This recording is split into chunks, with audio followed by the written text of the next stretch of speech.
All right, and we're live. Ladies and gentlemen, welcome back to the Otter Players Podcast. It has been an amazing week in gaming. We've gotten to see so many new games, so many innovative games, so many games we have waited years to finally see and come to fruition.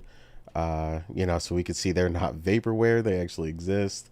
So many gameplay reveals, in engine trailers, so much to appreciate, big and small, AAA to indie. It's just been a phenomenal week. And, we mainly want to dedicate this episode to celebrating gaming and our excitement for it, what we've been playing, and what we're going to play. So, let's go ahead and jump right into it. Weeb, how are you, man? And what have you been playing? I'm good. Yeah, as you said, amazing week with game announcements. Also a terrible week since that means I have more things to add to my backlog now. Mm-hmm. Um, yeah, glass half full, right? Half empty. Exactly. I've been playing. I've been playing a bit of everything. I've continued with Harold Halibut. Which I think I'm sort of like 75% through at the moment. Nice, I'm nice. play I'm playing with a friend of mine, so I don't want to finish it all the way through. But Okay. yeah, it's sort of a game that I love the art style and it has a bit of an uneven pacing because there's moments where I almost fall asleep and there are moments then that I'm like, wow, this is amazing. Thanks. Yeah, I was about to say, I remember Morgan playing through that and kind of the highs and lows. So, yeah, that sounds about right. Exactly, exactly. So I'm glad that I'm not saying anything strange here. Um, Also played. Um, Forgot the title. There were a couple of games in Game Pass that were leaving, so we're checking it out. I think one was a game that Nelson was playing, mentioned last week. Bramble, I think, and which looked pretty awesome. But I kind of got stuck at some point. And decided, okay, yeah, I'm gonna check out other games. And the other one, I'm not entirely sure what the title was the Bookkeeper maybe or something like that. Which was a game that I played the demo of before, but I kind of got stuck there. It has the problem is like when you start a game you're playing a first person mode and it's basically just you're in your apartment and you just have to click on things to continue, but apparently to open doors you have to actually look at the handle and then click on it, rather than just click on the door anywhere, while some doors you can knock on them, so that's sort of kind of confusing because then you think you have to knock on every door, but Yeah. if you're not looking at the handle, it doesn't do anything. So I got stuck. It's like, okay, how the fuck do I proceed? And then, oh yeah, I have to click on the handle. That's. Yeah. But actually, the actual game is pretty interesting because you switch then you basically enter books and then you switch from first person isometric view, and then turns basically in a sort of adventure, turn-based RPG, which some interesting concepts where you're sort of aware you're in the book and you have like choices you can make, like you can like use items, and but if you use the wrong item, it might break, and then you have to craft a new one. And then also you can sort of exit the book and like say, okay, yeah, there's a locked door. I may have like a lockpick laying around in an apartment, so you go back, you pick it up, and then go back in the book, and then you only have a lockpick you can use in the book. So that was pretty interesting. So I might pick that up when it's on sale or anything because I don't have the time to finish that before it leaves Game Pass. Might have already left. And yeah, other than for the most part, I'm playing Grandizer, The Feast of Wolves, which I'm loving so far. I can recognize that if you are not a fan of Go Nagai giant robots, that it might not necessarily be for you. Yeah. But I love it. So I love the atmosphere, the classic soundtrack that you play every time you fight an enemy robot. It's following the original story. Just the exaggerated transformation sequences when you're just moving from your UFO to your robot. Like it has the most ridiculous sort of no Power Ranger things. Like you move through a tube and then enter your robot, and I just love everything about that. But the game is actually pretty decent. I can understand that maybe it might feel a bit repetitive because it doesn't really vary in terms of when you there's different enemies, but in the end it's always sort of the same enemies with the same strategies. Like some of them have sort of a rock paper scissors kind of shielding where you have to use a slash attack to otherwise you can damage it, and then use a stun attack and then you can damage them. But yeah, I so far I do love it. Like you're entering in sort of the levels are sort of sandboxes, so you can move around and pick up collectibles and do missions and fight enemies. And then finally, once you've done all the missions, you can engage the boss, which are all very unique and diverse. And it's spliced up with sections of basically stick shooters where you control your UFO and you just have to shoot enemy UFOs out of the sky, and then you go back to being a robot and just punch the living shit out of other giant robots. And I mean, I can never get enough of that. So yeah, so that's what I've been playing mostly, and that's the game I'm gonna finish first before I start anything else. I So yeah, think that's I it. I think the variety of what you're playing is kind of the way we feel about all the games to come, and like we said, the Exactly. celebration of games this week. Like you got so much to play, you're like trying to find the time and manage getting through all of them in a timely manner, and just finding that balance between what to play. So yeah, I definitely get where you're coming from on that. It sounds like you're having a lot of fun. So um, Absolutely. next up, Morgan, how are you, ma'am, and what have you been playing? Yeah, I'm good. I've been mostly focusing on Persona 3 Reloaded. Um, yeah, just been trying to grind on that game essentially and get the plat for that. It's been fun. If anybody knows me, I love some Persona, so it's gonna be this and then maybe Shin Megami Tensei 5 Vengeance. Thinking about probably picking that up, maybe getting that either today or tomorrow.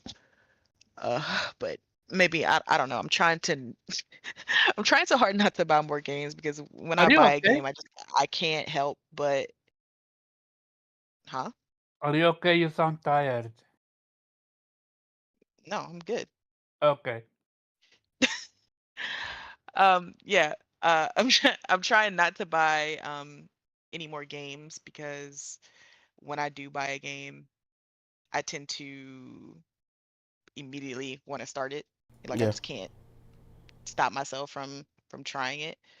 So I'm like trying to wait and you know, maybe at least finish Persona 3 first. Yeah. you know, So before you I have before I jump ADHD into gaming, something. what you tell me. That's what you telling me? No, because unlike you, I can stop myself, Omar. You You can't. don't, you can't. We both know it. No, no, But no, I continue. have control. Um but anyway, uh yeah, seems like it's definitely gonna be a Atlas year for me. Like it's gonna be this Persona 5, Shin Megami Tensei, and Metaphor. So, Mm-hmm. and not to speak of all the other mini games, that we've seen this week and beyond. It's just, oh my God, it's crazy. There's so many games right now. Yeah, Atlas is on a rampage right now. If you're an Atlas fan, you are having a lot of fun right now. So I definitely get that. But yeah, so next up, we've got Karaba, man. I know you've been playing a few things and trying a few things, so let us know what you've been playing and what you've been enjoying. What up, what up? So, first of all, PC Master Race it is. I played 2 demos from it. The first one is the one that I ghosted about during the show, which is Sacrifice. It's basically indie turn-based with um kind of like bullet hell mode types of way, but the fun thing about it is the time moves when you move. So you can actually maneuver yourself out of the bullet hell very easily if you time your button correctly. It's a very fascinating game that I'm super excited about.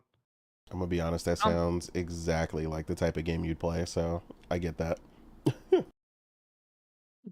there isn't even a demo for it. I had to join the test, whatchamacallit, to be able to try it out. And luckily, all of the sudden, I saw that the game was downloaded for me, and I was in. I'm like, okay, let's give it a go then. And yeah, I beat it. The final boss was fun to play, and the story is even fascinating. So all by all, I'm sold on this one. I can't wait for it to actually be released. Another one which this is gonna make Kay jealous. I played the demo for Flintlock, and that's another. So is it a Souls game? Yes and no. Like it has Souls mechanic, but it also doesn't have Souls mechanic. Like you lose your stuff when you die, yes, your soul, quote unquote.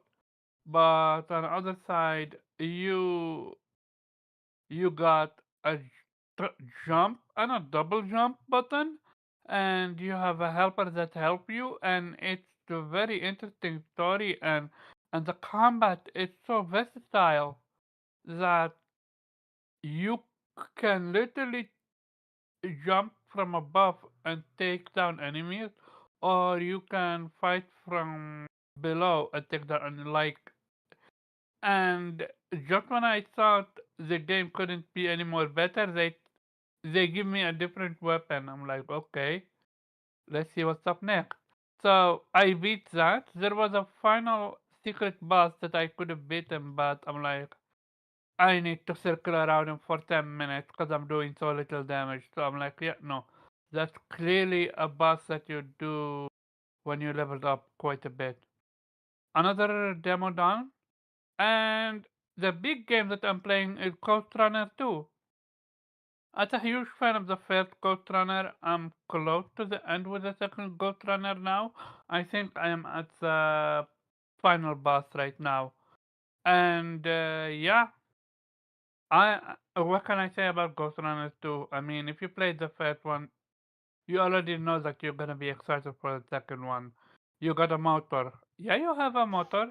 A ninja motor to be precise. You got new skills, new weapons. It's super chaotic. It's fun. It's gory. It's bloody. Get it. Play it. I absolutely recommend it. And that's about it for me. No doubt. Yeah, that's what's up. You can see from all the variety of games that we're all playing and enjoying that there's a lot to play, no matter what you like to play. Um, but yeah, on to me. Um, again, a lot like everybody else, kind of all over the place, but trying to stay focused. Um, I've mainly been back on Persona 3 Reload as well.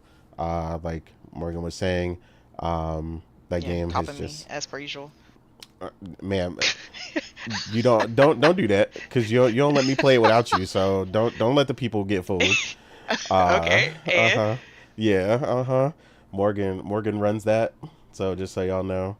So that is why we're playing the same game like that. I'm not allowed to get ahead in days, so y'all know. So, but yeah, we're definitely both really enjoying getting back into Persona 3 Reload. And then, like she mentioned, probably back to Persona 5, which will be my second platinum for that game. Because honestly, I just love Persona 5 Royale so much. Hey, look, I'm just saying, I'm a fan. You know what I'm saying? What can I say?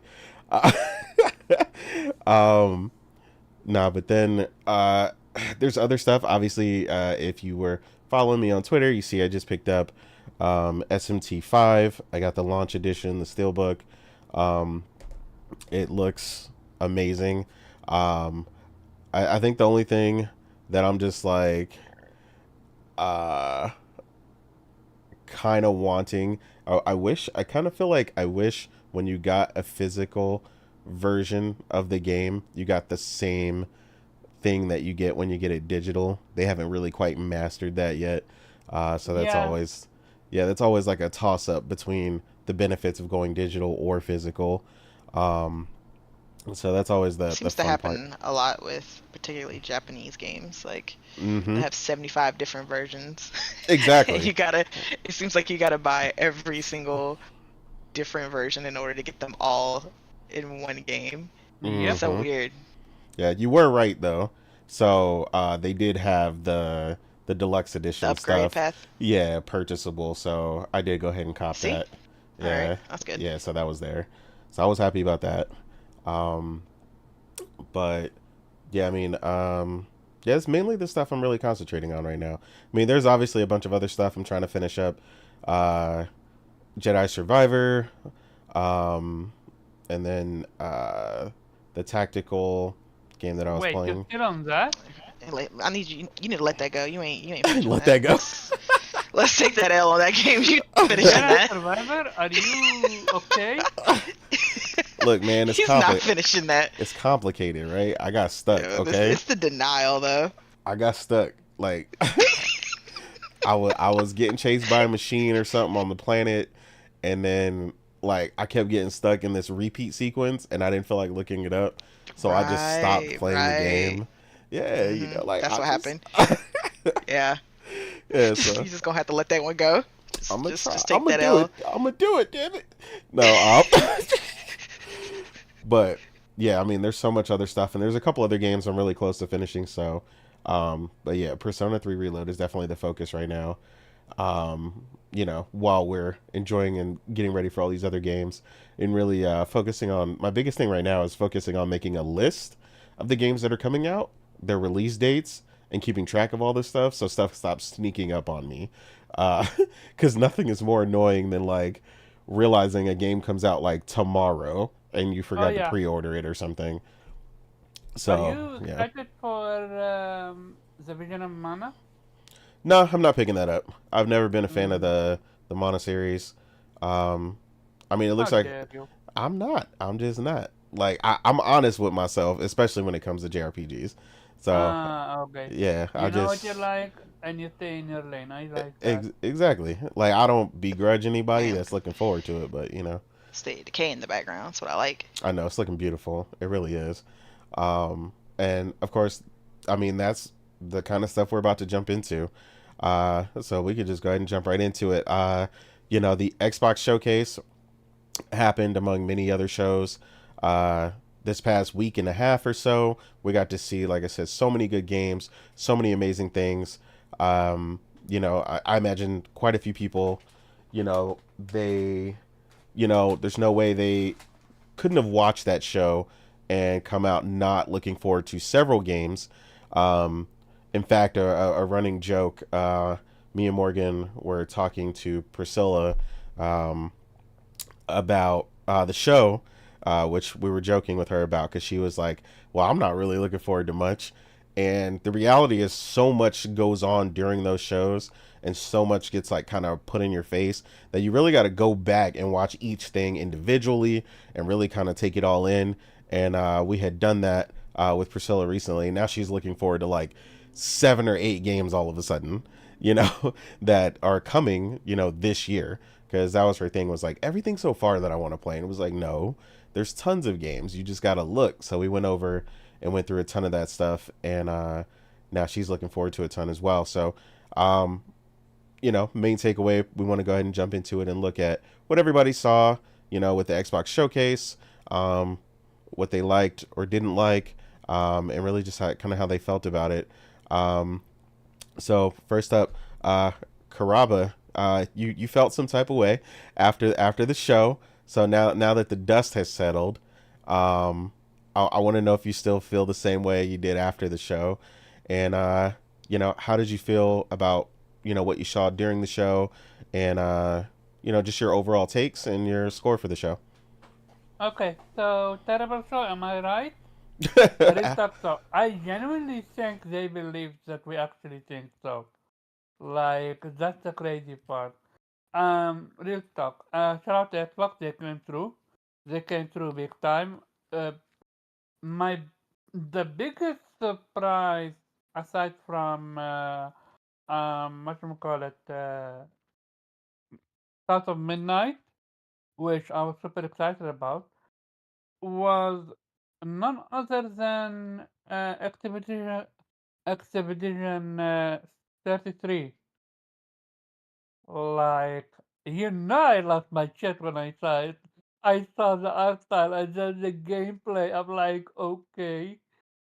I I was so excited about this one. I can't wait to get it.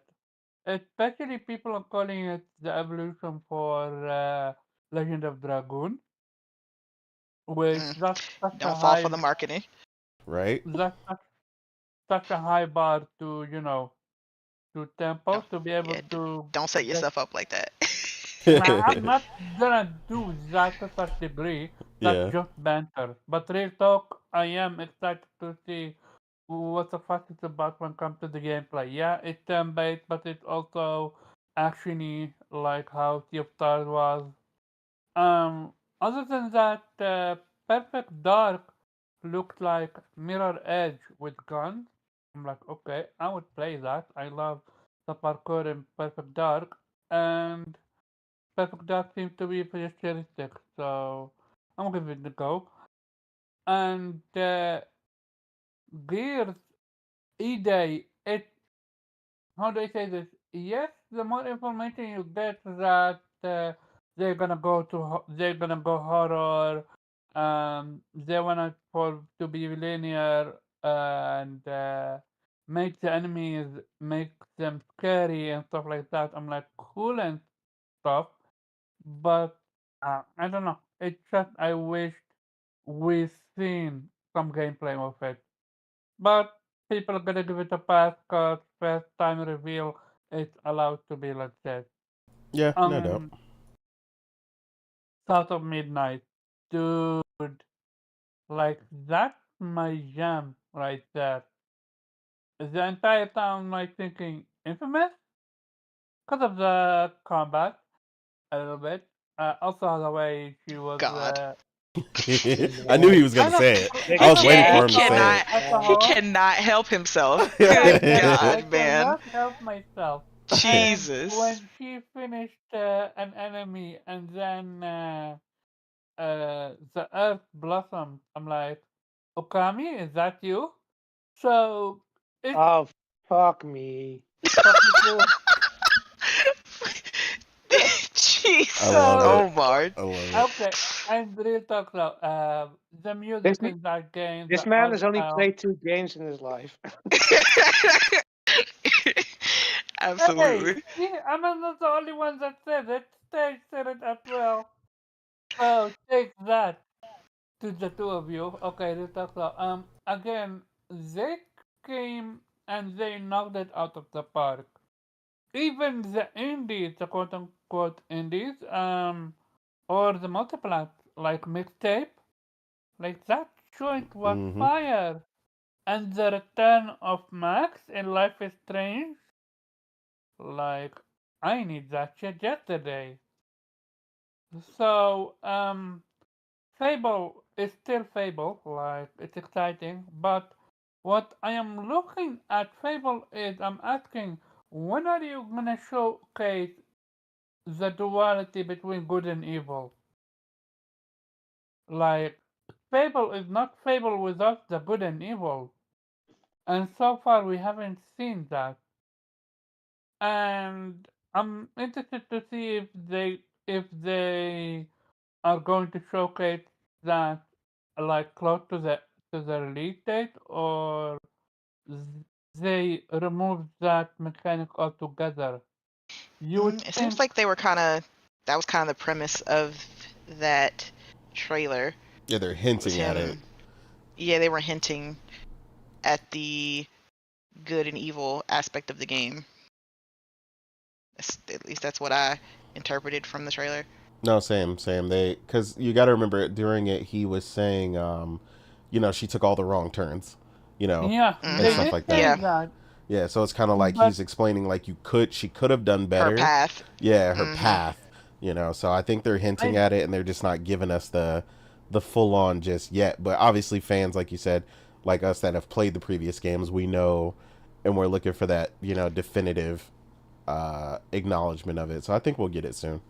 yeah, I agree. I was expecting her to be all dark and greedy and stuff like that, and she's like, nope, herself.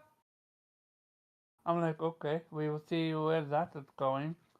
What did they show? Great. Close to other games I'm excited about. The games from third party from Xbox that I'm not excited about or don't care for is one State of Decay 3. I never played 1 or 2, obviously, so I have no idea. Omar, we're supposed Yeah? to be positive. What? We're supposed to be positive, so only what you like. That's hard for Omar. He can't do that. That's against that's against his DNA. He can't not say what he didn't like about something.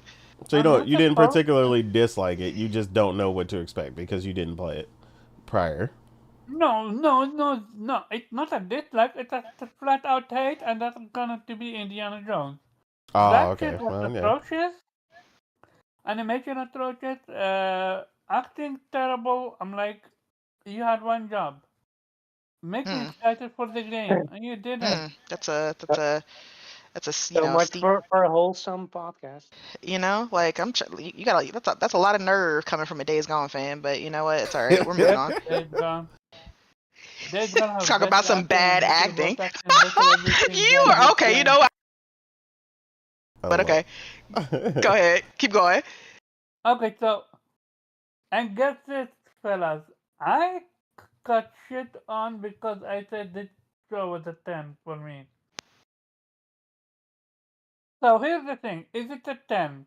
Yes or no?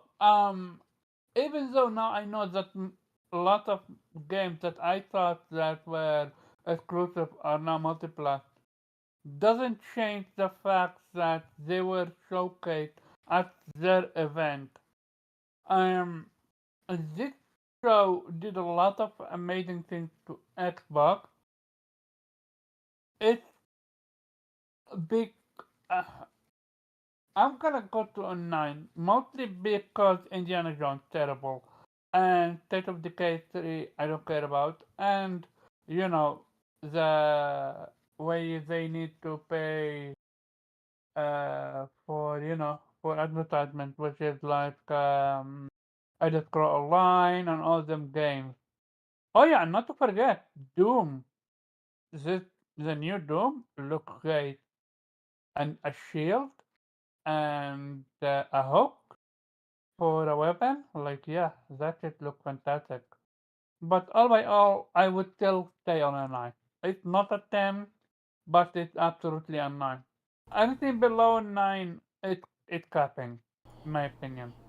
oh, man, the bot came Oh, he out. just called us cappers. The No, bot He came called us out. what I'm cappers. That's talking, crazy. That's unless crazy. unless you're not a fan of what they showcase, gameplay wise. So you consider an 8 cap? If if you're not a fan of most what they showed, no. But if you're a fan and you're just gonna get it on PlayStation, say that's an 8, it's cap. All right, go ahead. All right. Well, Go we ahead. know how Omar feels about the show. Uh, let's go ahead and just run it straight over to Morgan. Let's see how you feel. Would you like about the show? Obviously, there's a lot to love that was there. How did you feel about the Xbox showcase overall? I think Xbox, they had a great showing. Uh, one of their best, if not their best showing. They came out strong, I think they finally learned from feedback about how people really do not care about the devs giving like a deep dive during the show, like feeling the need to talk to them and ask them about, like, you do that later. Like the showcase, you just show the games, you move on, you show the next game, you keep and you got to keep the momentum high. You can't just there's a pattern to it. There's a way to do it correctly, and I think Xbox executed that very well. I gave it an 8, and regardless of what Omar says, it's not cap.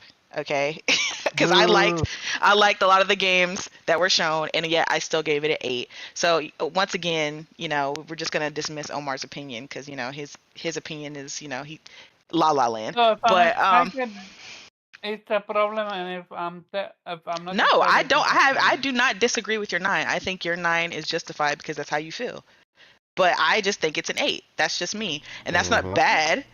That's not 8 is not terrible. 8 is a great score. It's a great score, yeah. It's 2 from perfect. Like it's not cap that I give it an 8.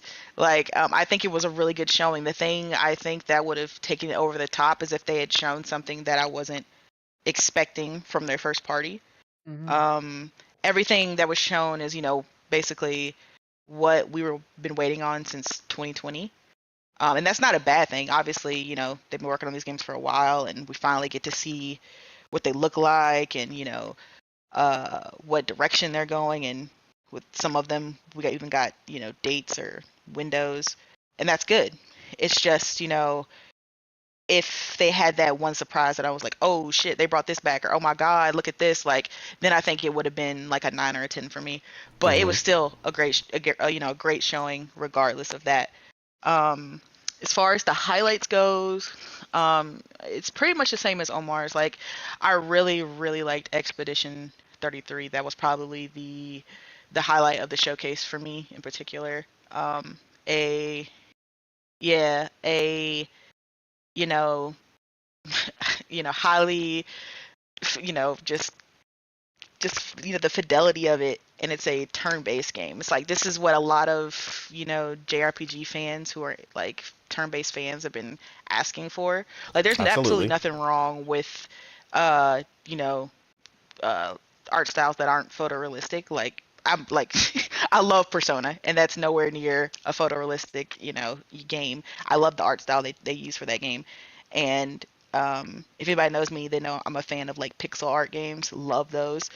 But we also want diversity when it comes to turn based, and for people to realize that you don't have to just do a cartoony style for these type of games. Like you can do the same thing you do with like action adventure games, and put that Unreal Engine kind of 5 type of spin on it, and it looks fantastic. Everything that they've been showing and telling us from the developer sounds great. Like the real time action combat in between the turn based. Like I like stuff like that. Like I was a really big fan of that when it came to like Sea of Stars and stuff like that. Mm-hmm. Um, the premise, the story sounds interesting.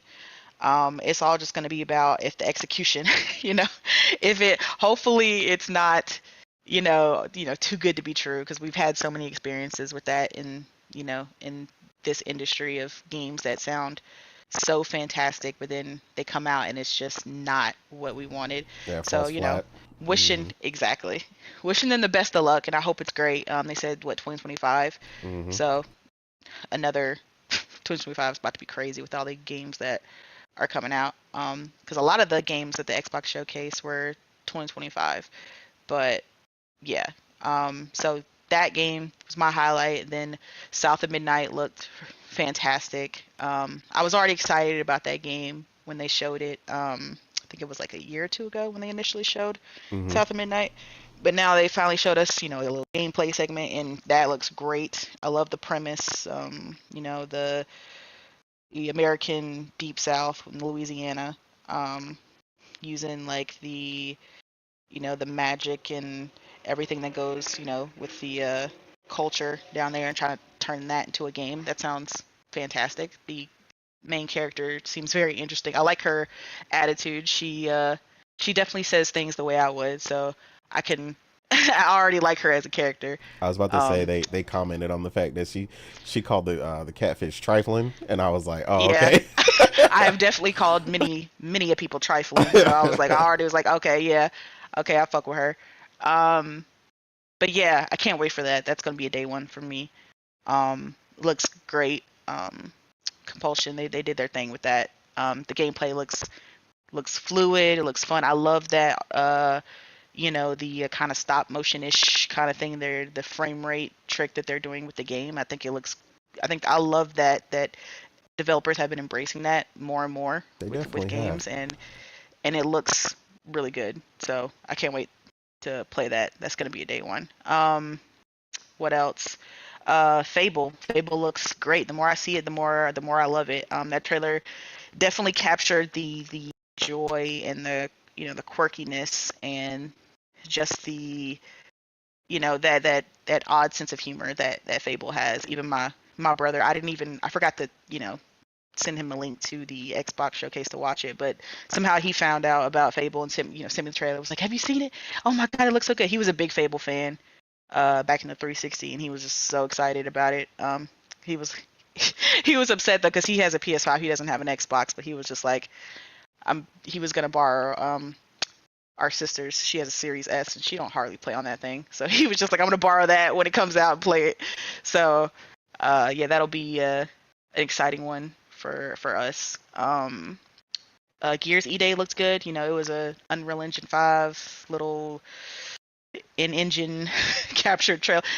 The origin of that is still apparently muddy. People debating on actually what that trailer was, but regardless, the premise looks good. We're doing a little prequel situation going back in time, which is not surprising seeing the kind of the direction that Gears fans have been asking for, and what they want out of the game. And I think this is kind of like their the coalition's kind of answer to fans to give them a little bit more of that gritty side of Gears that they've been missing. They said they're definitely getting darker in this game, which sounds cool. Don't really care about Call of Duty. Yeah, same. Yeah. I haven't cared about Call of Duty here, so I was just like, okay, cool. It looks cool. I mean, I'll probably play the campaign, because I have Game Pass, so maybe I'll play the campaign. But other than that, I don't really care. Let's see. Stalker 2 looks good. Don't know if I'm gonna play that. They showed Flintlock, which looks great. And as far as I think they did really good in picking the multiplats. Like I said, with Expedition 33 was great. Mixtape, that looks fantastic. Yeah, you're a big fan of mixtape during the show. Yeah. Yeah, then when they confirmed that was coming to PS5, I did the Birdman hands. I was like, oh yeah, okay, say less. And then they got the Life is Strange, double exposure. Absolutely getting back on that. It made me go back and because I have all of the Life is Strange, but I didn't have the remasters, so I went out and bought the remasters for 1 and 2. So I'm gonna replay those and kind of get refreshed before the next game comes out. Perfect Dark looks crazy good. I love the Mirror's Edge direction they're going with the game. It looks like it could be interesting. It's just another thing where let's see if the execution, follows through with this game. Yeah, we need to see more, because it's like you often see a slice of something, and it's like that could just be that section. Yeah. Yeah. And let's see. State of Decay 3. I mean, I was kind of hoping to see actual gameplay. I guess there was some gameplay thrown in there. People kept saying there was in the mix of the trailer. It's one of those things where you kind of got to really pay attention to see where the gameplay is. So they did go into detail. They said it is in-engine assets. Okay, here we go. So they basically cut to what should look like, what the gameplay should look like. So but anyway, we're not, I wanted actual gameplay. I hate that whole terminology. Oh, it's in-engine captured on what was replicated of a PC settings of a Series X. But listen, just show me gameplay. Like, no, 100%. I I don't like, because then people start Don't debating. Oh, tease well, me. it was actually this, and this is Yeah. this, and this is that. Oh, you're lying. You're I'm just like, listen, none of this will be debate if it just said captured on a Series X. Like, then everybody would be like, all right, or just like this is gameplay, straight up gameplay. But I get it, time, whatever. But I think that's kind of the thing that disappointed me most in the showcase was this, because once again, it's been 4 years since they initially showed this game, and we still don't have a release date, a window, or anything. Like, they just kind of left it open ended. I'm just like, because that's one of the games that I was really looking forward to. I really want to get back into the State of Decay. Like, I'm a big fan there, but they're like like I keep telling people, I could see the vision for this game. It's just the execution. They just botch it sometimes, and it's just like with State of Decay 2 and how like buggy and terrible that launch was. It's just like I want better for them and better for this game, and I'm just hoping that now that they have like other developers helping them with this, like I think the Coalition was helping them, and then somebody, I think it was like Obsidian or so, some like couple of developers within Xbox have been helping. So I'm just kind of hoping that this means that we're going to have a better launch and better support, and a whole game when this comes out. Yeah, not that So buggy mess we got with State of Decay 2. yeah. No, I agree. I So agree with you. I think the biggest thing I was hoping for after what we saw, because you can see it on screen here where it kind of goes into the cut. It just happened to be on screen at the time, but at least for some more details, because I feel like they should at least be ironing out the mechanics and things like that at this point. So I know we talked about it heavily because we were both big fans.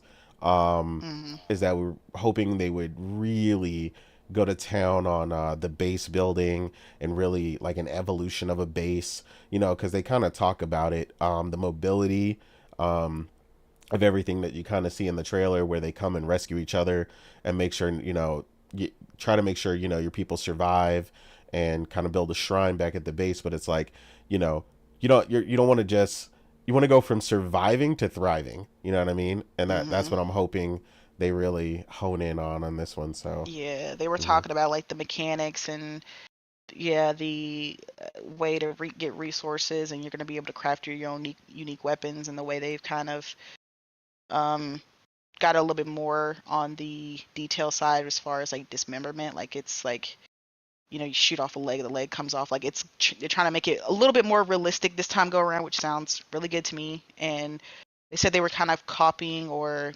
getting notes from Obsidian from Grounded, as far as the kind of open world that they use when it comes to co-op. Like, how one person is in charge of the base or whatever, and they're the leader, they can grant access to the people that they play with to be able to enter into that game and that server and use it when they're not there. So like, if one person is the host, I can come in when they're not around and, do things at the base and, upgrade stuff, and it'll, all save. So when everybody else comes, all that stuff that I did will still be there.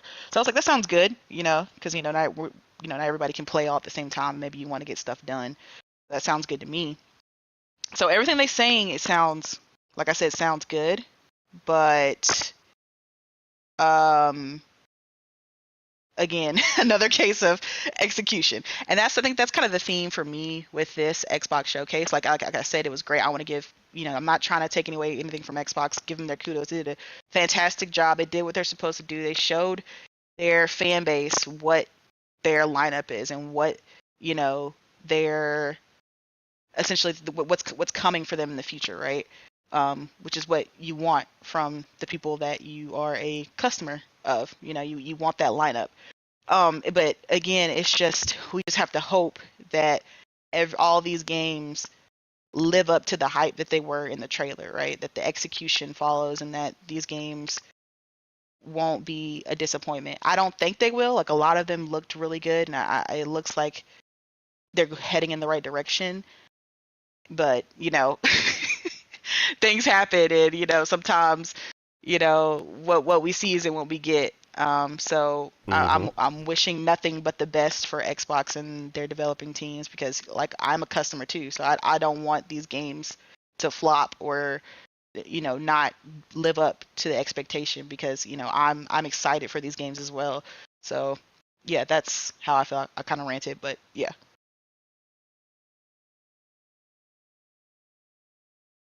No, I get what you're saying. You didn't rant at all. I think the details are important for people to really understand, our semblance of how we really felt about the show.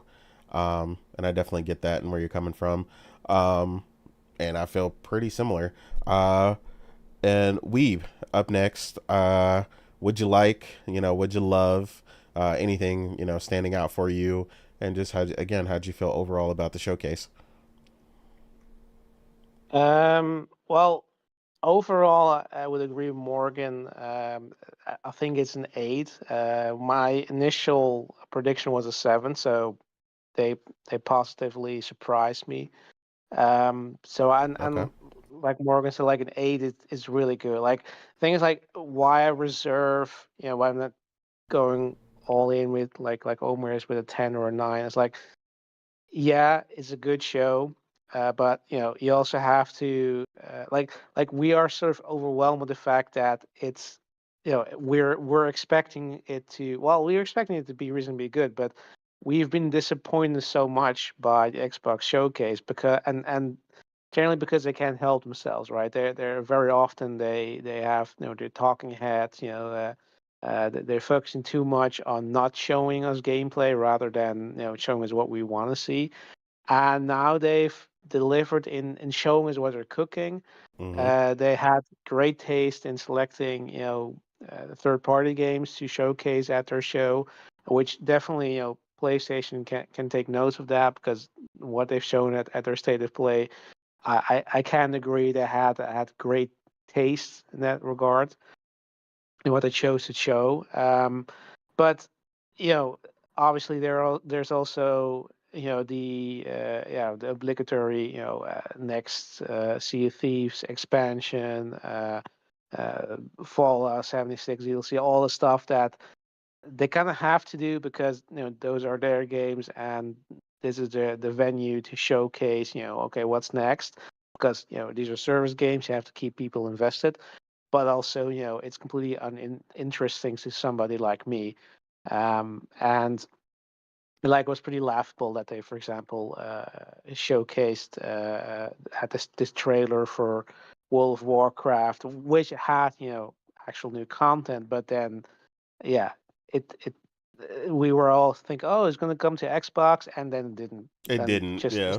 just a PC, like, and you have to be a bit cautious in the sense that if you look back on it, yes, we've actually seen some great trailers, but um, it is always concerning if they show you something that could be a vertical slice and don't give you a release date or a release window in that for that matter. Like for Mm-hmm. Perfect Dark, like looked great, but we still don't know when it's coming.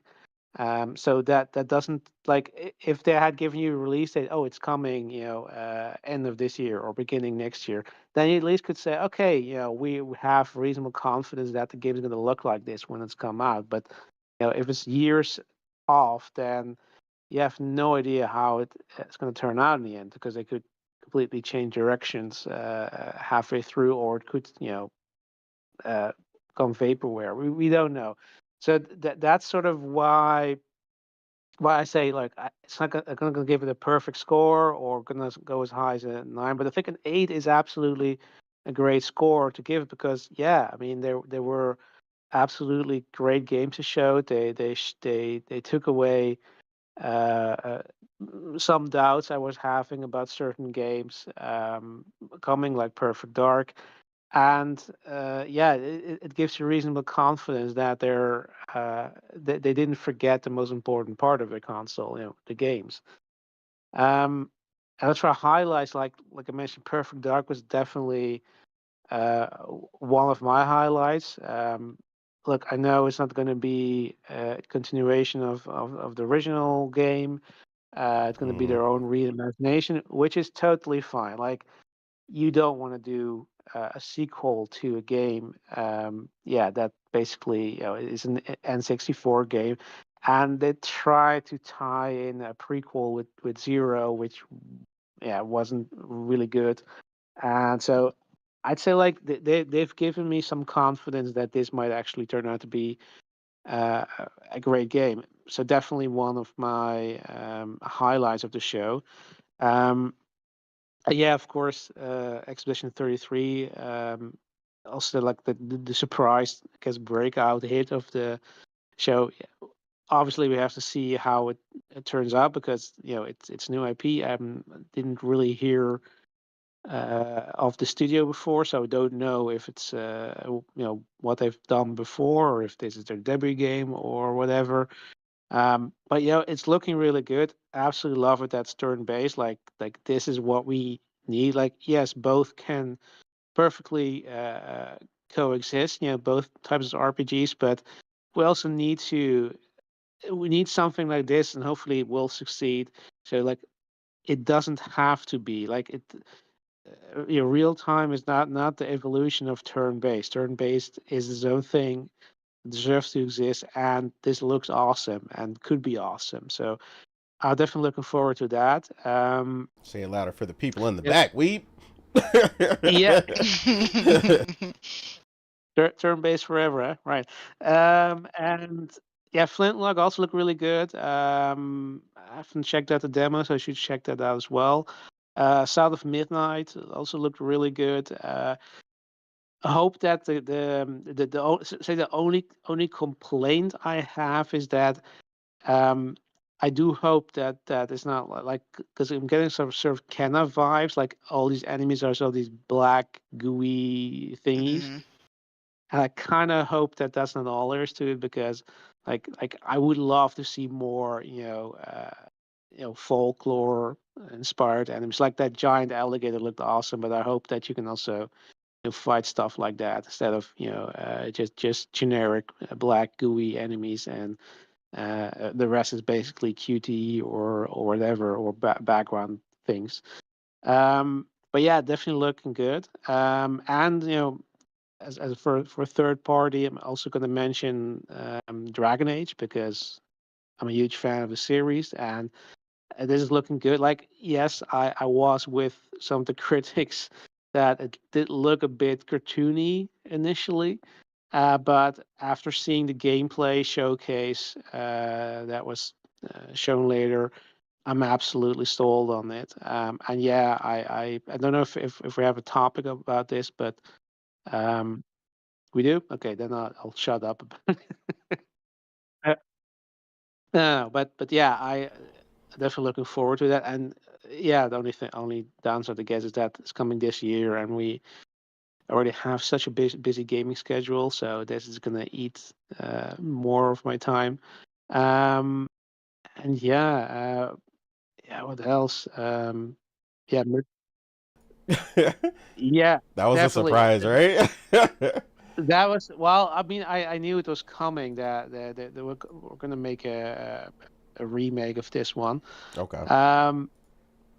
Yeah, only thing is I'm gonna have to check where because yeah, I mean I think they're gonna release for Xbox, but don't know how I feel about playing an RTS game on Xbox, so on the console. So I might have to check out getting it for PC. But yeah, I mean I love the original, so this is really a blast from the past. Mm-hmm. Mixtape also for the indies looked really good. And yeah, I'm trying to think if there's anything I missed, but Metal Gear no. Solid Delta. Indiana Jones? Yeah, true, but I was already sold on that. I mean, I didn't need Absolutely. to see Got you. anything else. Same, I'm sold on it. No Or, doubt. or you got the deluxe edition in the back, so Oh, Okay, okay. No doubt. So it seems like you thoroughly enjoyed it as well. yes, Um, exactly. so I think we're all in alignment there. Just a ton of good games, a lot shown. Like you guys, I agree. Their selection and what they chose to, um, share. What they chose to share on the show, uh, did great. They curated an amazing show, put it together. You know, it wasn't all, like we said, it wasn't all them, but it was good enough. You know, showing that these games are coming for people that are within their ecosystem, because apparently that is the term we're using now. We're not Mhm. mentioning Xbox a lot at this show for some reason. You know, it's the Xbox showcase. You know, it is definitely the, you know, the ecosystem, or, you know, game pass devices Yeah. that they wanted to go into. But Which apparently includes PlayStation now, since Doom, the Dark Ages is coming to Oh PlayStation. man. right. I mean, yeah, I mean, day and date, you know what I mean? Like, Yeah. there's going to be more of it. I think, you know, we're definitely going to talk about that right after this, because we're going to jump into that Phil interview. Wait, Um, which looked great, by the way, too.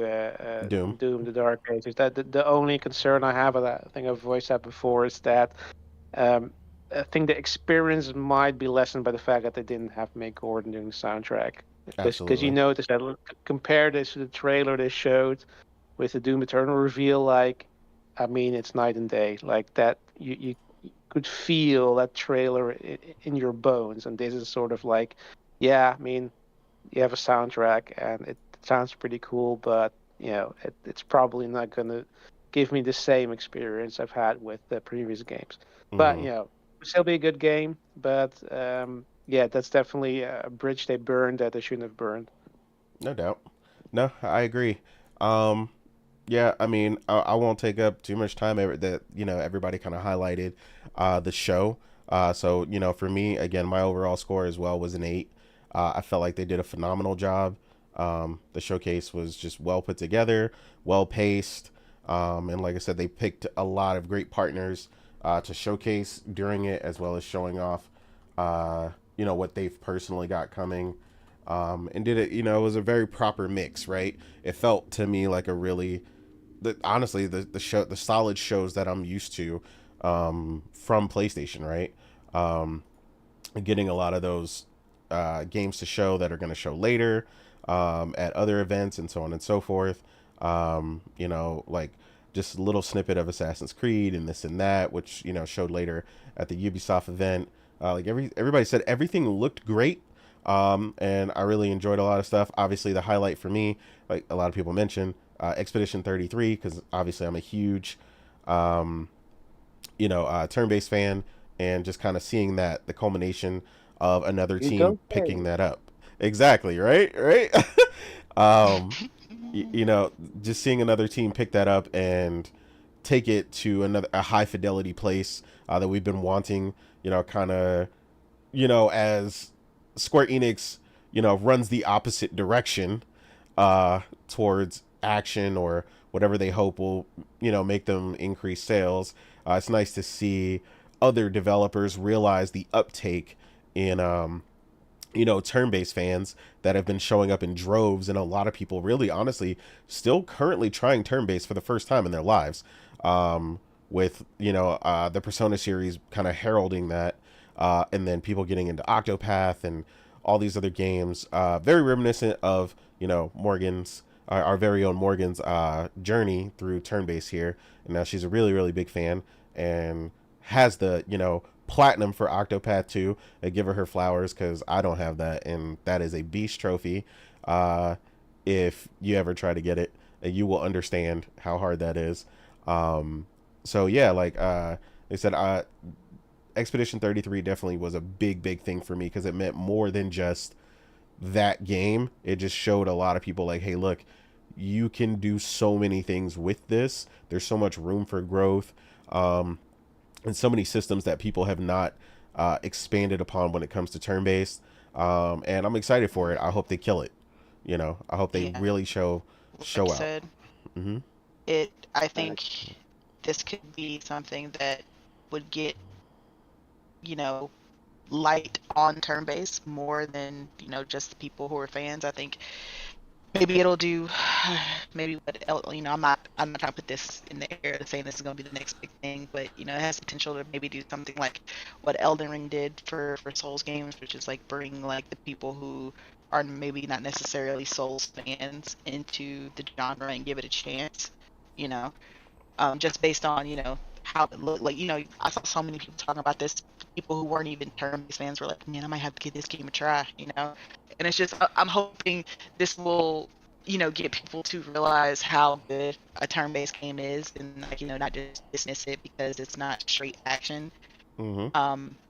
And hopefully this will wake up a lot of devs who've had a history of doing turn-based and then kind of just dismiss it because they think that's not what people want. Looking at you, you know, Final Fantasy 16. Exactly.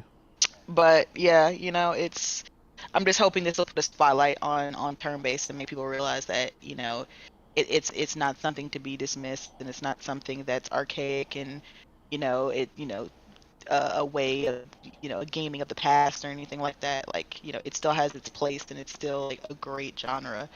So I'm really hoping they knock it out the park just for the genre's sake. Agreed. 100%. I think it's, I don't, like you said, I don't want to put the city on their back, but people paying attention, Yeah, you know? you know. Yeah, but yeah, like I said, that was obviously a big one. Like everybody else said, South of Midnight looked good. That would be my real first experience with stop motion. I didn't experience it with the Harold Halibut game that they have. But that game also looks interesting as well. And that's something obviously you can play now. Then of course, like we said, you saw the Gears E-Day. Again, I'm not the biggest Gears fan. I did complete Gears 5, which was cool. But again, that's a game that's coming much later down the pipeline. It was kind of that in-engine thing. So I'll wait to see more. I want to see actual gameplay. I want to see what they're actually going to do. So I don't really, in-engine stuff doesn't really get me excited. Like, I got to see what am I going to really be playing. Which I thought Doom, which happens to be on screen right now, did a really good job of that. They, you know, showcased what you're really going to get into. They showed a much more grounded combat. He wasn't doing a bunch of jumping and stuff that you usually do in Doom. So I'm interested to see how that works out. It obviously won't be something I'll pick up day one because I do own Doom 2016 and Eternal, and I have yet to complete either one of those. Again, great games. Just, man, for some reason they just could never really manage to hold my attention, which is sad. I'd really like to enjoy them more, and maybe I will one day.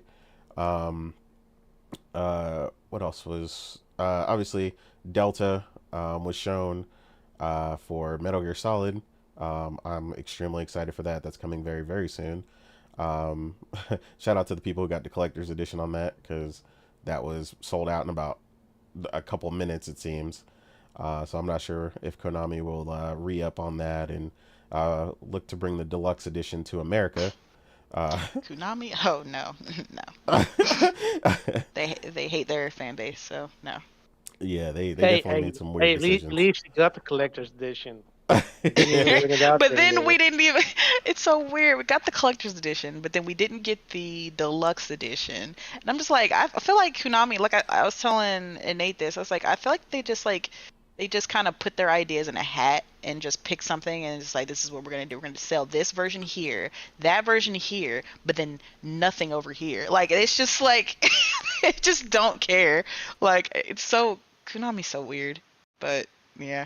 Yeah, it doesn't make any sense, the stuff they be doing. And then obviously Fable. Fable is literally the reason I used to go to my friend's house to play his 360. I never had one personally, but I did complete all the prior Fable games.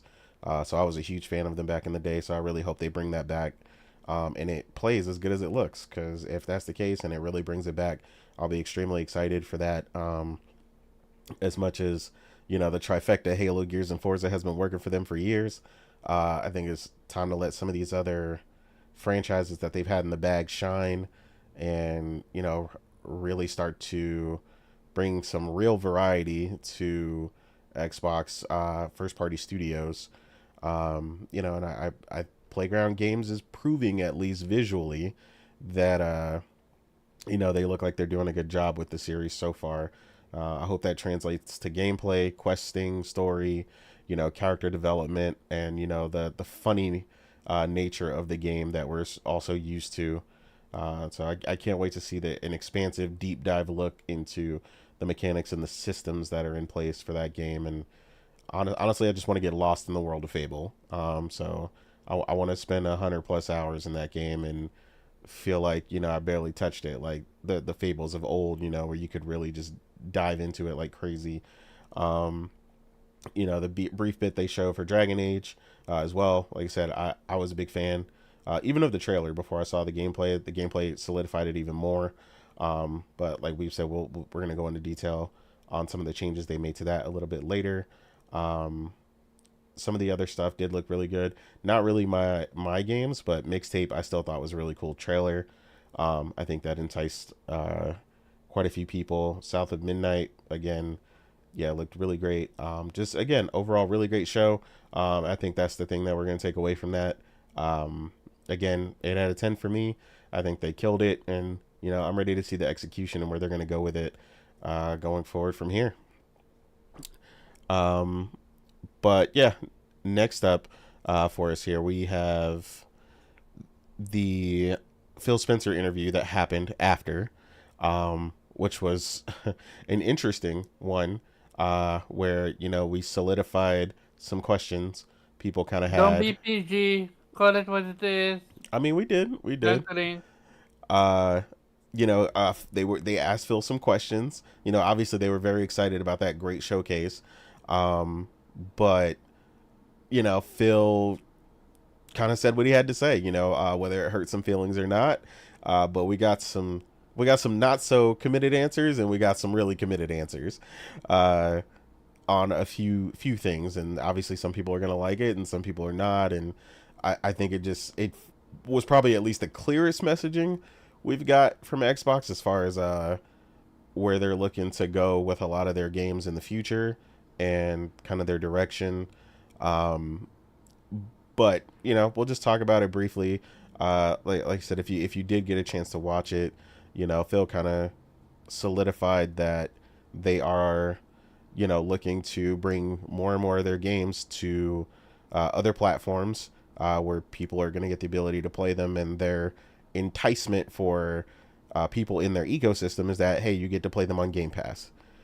So they're banking on Game Pass for their particular ecosystem, which they are including people playing it on PC, Xbox, and other cloud-enabled devices, and they're just kind of banking on that, and also selling elsewhere, because if anyone has seen recently, you've seen how well, at least, not much competition on the docket for them, but Sea of Thieves, after years of updates and coming out at about $30, sold decently. It's not a $70 game, because a lot of people You ain't have to get that backhanded compliment like that. Hey, look, I gotta mention the facts, Okay.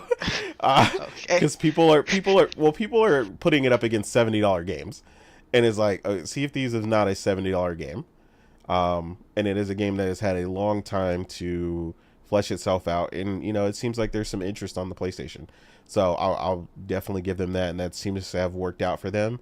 The game was the highest selling on the PlayStation, at least from what I understand, digitally. Is only available digitally on both the US and European PlayStation Store. So I mean, shout out to them, but I think that kind of solidified the fear for some people, is that, I mean, when you sell potentially that well, Xbox is going to look to put even more games on PlayStation, especially games that they know have a history of doing well on PlayStation, which is why you see Doom being acknowledged, and I still think Starfield is inevitably going to come at some point. They're just holding off right now because they are still heavily working on the game and the expansion and fixing a lot of things. So I think later on that'll definitely come as well.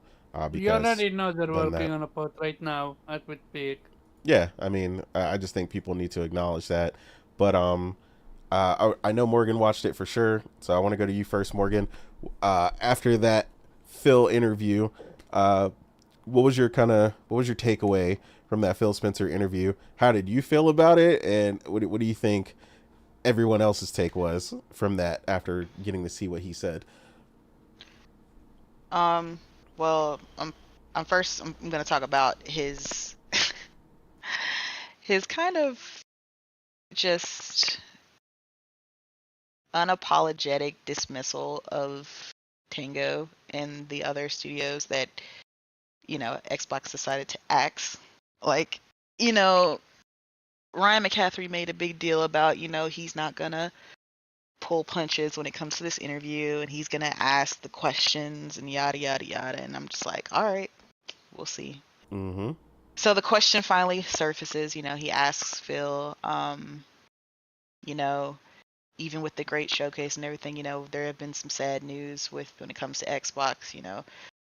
You've let go of, a few studios, and the one that hurts the most, it seems, in the community is Tango, after they had such a great showing, and you gave them, Phil, kudos about how well the game did, and how great it was for you guys, and the metrics were high, and all this yada yada yada. But now you let them go. Like, do you have an answer for why we did this? And Phil's just like, well, yeah, in this industry, you can't really say what's going to happen and when. It was business. I have to make the tough decisions. Somebody's got to do it. I don't like to do it, but I made sure the teams, they get taken care of with severance packages and blah blah blah, and but I got to do what's for the betterment of Xbox, and make a profit for Xbox. And I'm just like, Phil, like, I expected him to give a corporate answer, but I expected it to at least have a little bit of empathy behind it.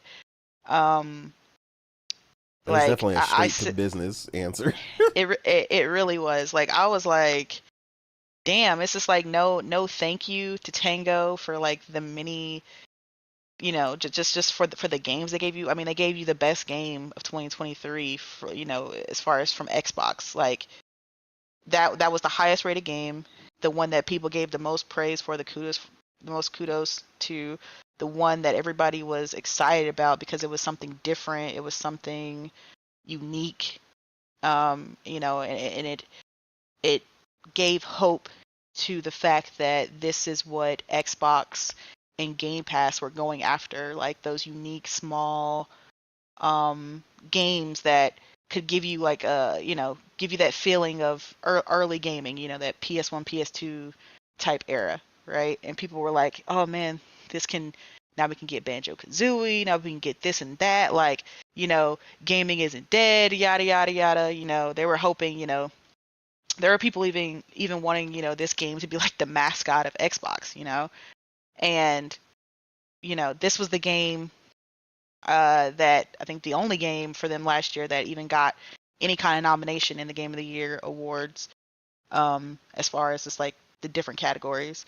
And it's just, it got the BAFTAs, it got so much recognition, and then just for Phil to be so dismissive about it when he was asked about it in the interview, and was just like, yeah, we took care of him, we gave him severance packages. I'm like, well, that's like the law, so it's not like you're doing anything above and beyond. Like, like that's what you're supposed to do.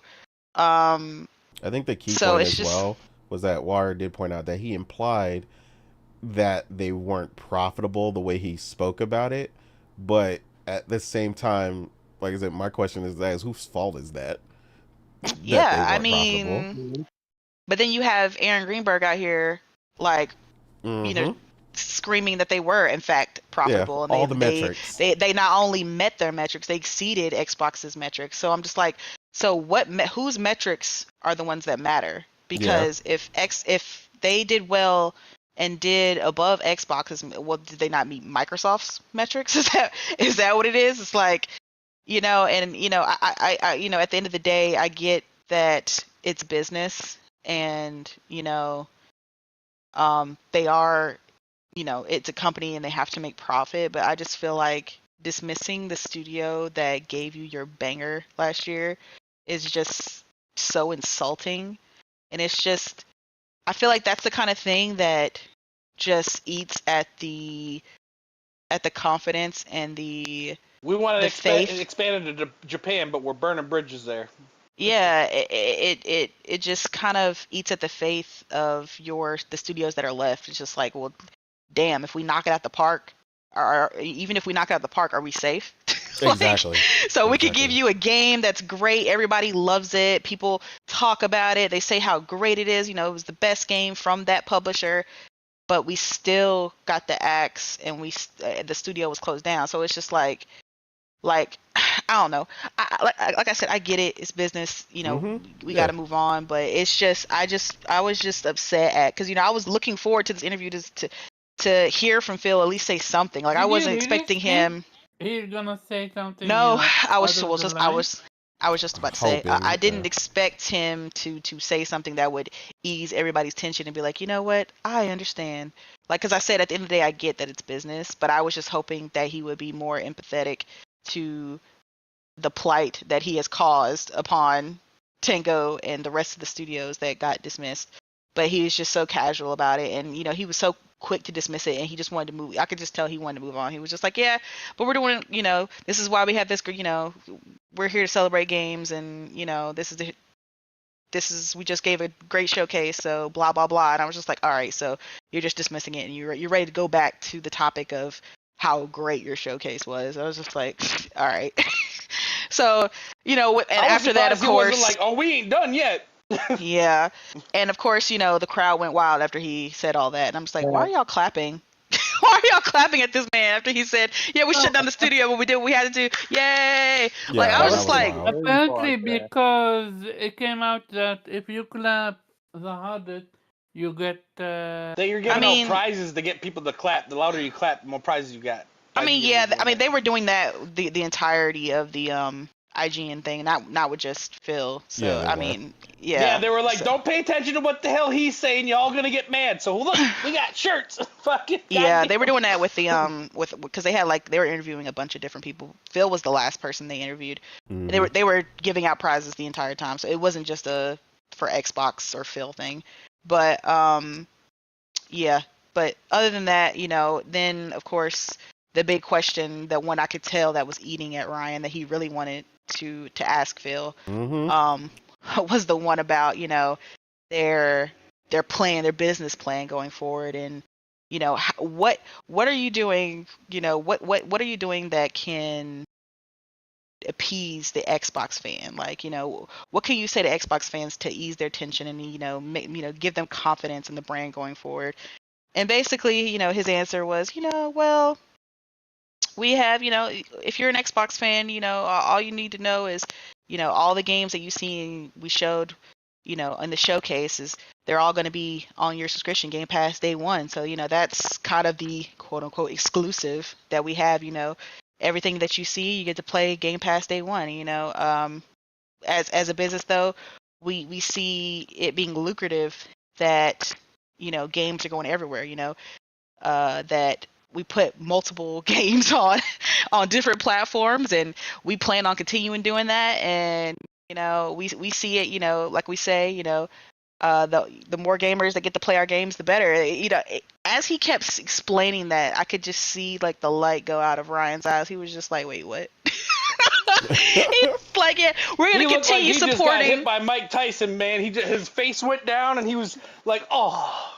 Yeah, he was just like, we're gonna continue to support, and produce games for multiple platforms. And we see that as a it is a business positive move for us, and we're gonna continue doing that in our path to grow as Xbox. And and it went back, and Ryan was just like, oh, I mean, but then the crowd started clapping, so he just had to take it. He was just like, oh, okay, well, yeah, all right, well, I guess that's that. There you have it, fucking, it's over. Honestly, as Xbox gamer, I mean, I feel like you should probably that's just something you're just gonna have to swallow. Like, you're just gonna have to take that's the business direction that Xbox is going. I mean, you got Game Pass. That's what the incentive is now to be an Xbox gamer. If you're a platform holder, you have the potential to subscribe to Game Pass, and that's your exclusive, quote unquote, even though it's not really exclusive, but that's your bargaining chip. That's your bragging right, I guess, is that you can get the access these games and a subscription service. So yeah, that seems to be the future of Xbox. They seem to be excited and like the idea of producing and publishing games on multiple platforms. And it seems like Phil sees that. He doesn't see that as a negative. I mean, when he was because Ryan asked him about Doom in particular, and whose decision was that to make it multiplayer. Like I could see he was trying to word it nicely, but I can see it kind of bothered him. He was like, yeah. So yeah, Doom multiplayer. What's up with that? He was just like, Phil was just like, the creator was just like, I want to make this game, but if we're gonna make it, I want to make it for everyone. And Phil was just like, okay. He said, I didn't have any problem with that. I was just like, yeah, do what you want to do. Get it done. And so Saki that's is what looking it is. at MPDs like, see these games that have never been on MPDs that have been out for years? They're making MPDs now. And it's just that's the business plan going forward. And I could see that it, even after, like I said, we've all said this was a great showcase, and even after the great showcase and the mini games that were shown, you would think that would be the main focus of a lot of Xbox fans afterwards, that they would be celebrating, like, oh my god, we saw so many games, they're all gonna be in Game Pass, like, let's just talk about them. But it's just like, the focus seemed to be on what Phil said, and the fact that that one line where he was just like, we're gonna keep producing more games for multiple platforms, that seemed to just bother them so much. And I've seen so many discussions on that. He said and building new franchises too, so that don't mean Doom and shit like that that's been on PlayStation. Yeah. Now the new shit coming too. It's all coming.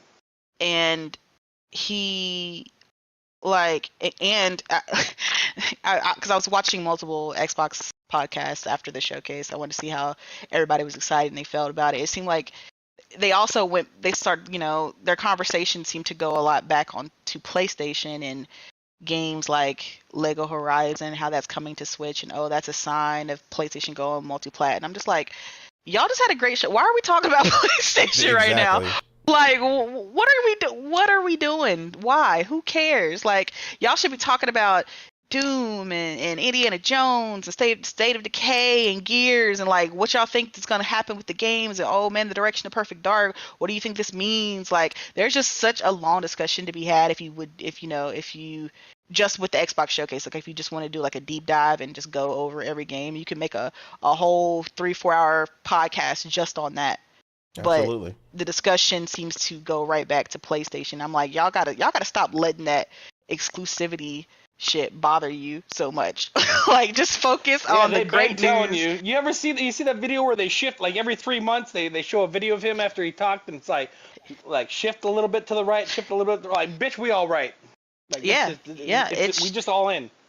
It's just a point where you just have to accept that it is what it is now, and you don't need PlayStation. Phil's been easing the tip and the tip's gone. He in the thrusting.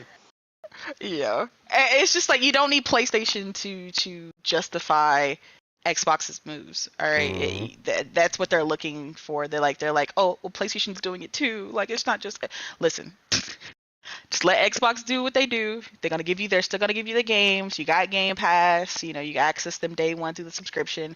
That's what y'all wanted. That's what y'all bragged about since the inception of Game Pass. Absolutely. This is the path that y'all were rah and cheering. So like, don't back out of it now.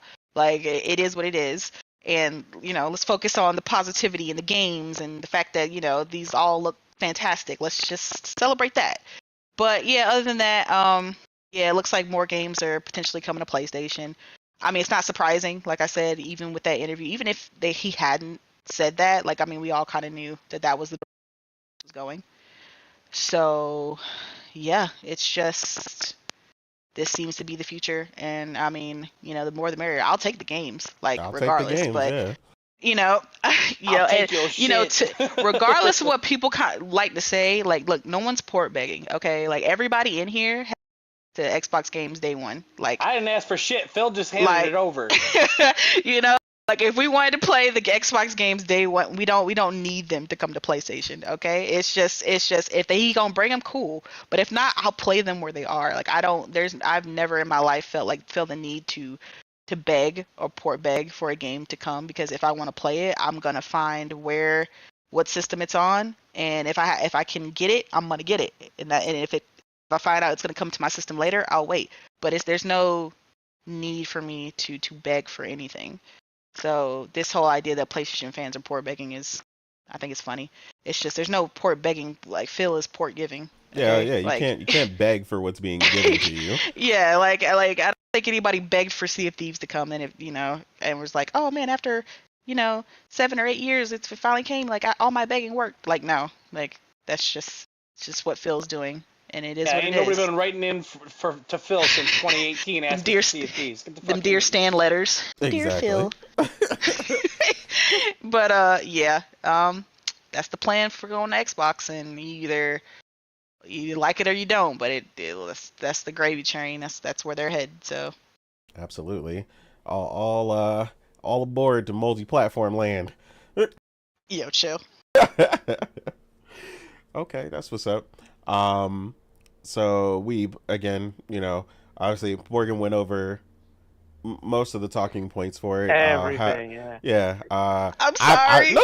You're good. I know you saw it. That's why I wanted you to go over it, because I know you would. It's like Bill Cosby. Whether you want it or not, it's happening. It's happening. Yeah. Like, oh God, Bill Cosby. Oh my God. And This obviously went sideways real quick. Yeah, it was sideways real quick. But like me and Nelson were chiming in. I mean, I 100% agree with Morgan. I don't even have to reiterate anything from me. But is there anything that you wanted to add, Weeb, or reiterate on, based on the interview that happened? Yeah, I mean, I fully agree, Morgan. It was the same perception I had, like really distasteful that they were clapping after Phil was just giving his terrible excuse for closing down Tango, and really just basically tiptoed around it. I did find it funny, when Ryan asked him the question about their multi-platform strategy. The way he talked was like he really went through it like really fast, so that like people didn't really realize what he was saying. Sort of like it was sort of like he knew what he was saying was bullshit. There was no way he could sell this as being good for Xbox gamers. Mm-hmm. But he had to say it anyway because that's a corporate strategy, and he was just rushing through that so that didn't have time to react. And like I had the feeling like had he said that in his normal pace, they would have started booing. So I think that was really. Yeah, you gotta hurry. Really It's like trying to explain to your Hurry parents why quick, your grades aren't good. Hurry up! Like. Yeah. Wait. Did he just say you got an F? No. No. Pay attention to the A's and the B's. Don't focus on that. How did you get Do suspended? not focus on the man behind the curtain. Leave a lot of details. Mm-hmm. All our games are going to PlayStation. Here, I have a T-shirt. Here, a T-shirt. not the T-shirts. Yeah. Oh man. Yeah. But yeah. I think Morgan said everything that needed to be said about this. Absolutely. I see Nelson is back in rare form today. Did you have anything you wanted to add, Nelson? Are you I get pissy after work. So. No. I'm glad to be home though. I a goddamn downpouring thunderstorm. Like, man, if we would have committed to longer, I would have stayed longer today because I ain't getting shit done today. Nah, no doubt. Dank out. They even closed down it's like July 4th for my town. Everything they shut down the parade. There's no fireworks and nothing at night because of the weather. Damn. I'm glad my kids went to the cabin. So. Hey man, at least you I was got making home safe. juice money, baby. I was making some juice money today. I should have stayed longer. I feel you. How'd you feel about everything with the interview? Like you said, did you want to add anything? Or are you good on no, that? I enjoyed the case. There was I think people putting a 9 or above are capping a little hard just because I mean there's a lot of questions about the games yet. It was good, but Do you hear that, Omar? I mean, there was everything that they showed I knew was coming, and then some was missing. So, you know what I mean? And then there was nothing new. So okay. Okay. Except for seeing now a title, I got basically an outline at least. Yeah. You know, I don't have a descriptive, what do you want to call it, a general description of the game, but I have an outline. You know, for most games, like Fable combat, no idea. Like characters, not really, no idea. I know the environment's gonna look good, or Well, like they're gonna have some kingdom. You know what I mean? That was my takeaway as well. Like I was like, I'm interested, but like I need to see the game. They ain't for really real. telling me a whole lot. You know what I mean? Yeah, that was with a lot of games. Yeah. That was with a lot of games, honestly. It was like South to Midnight. They showed me 30 seconds of gameplay and then frame popping Toad. No, I know it's stop motion, but I ain't seen that shit since like '95. I'm just saying. That was kind of jarring for me. I thought my new TV was fucked up. I was about to strangle my children. That's it. I was like, what'd y'all do? I bought 2 G's right here. What the hell? What'd they do to it? And then I figured out the show, and I was like, oh, you lucky as shit. They broke my last 2 TVs. Oh, man.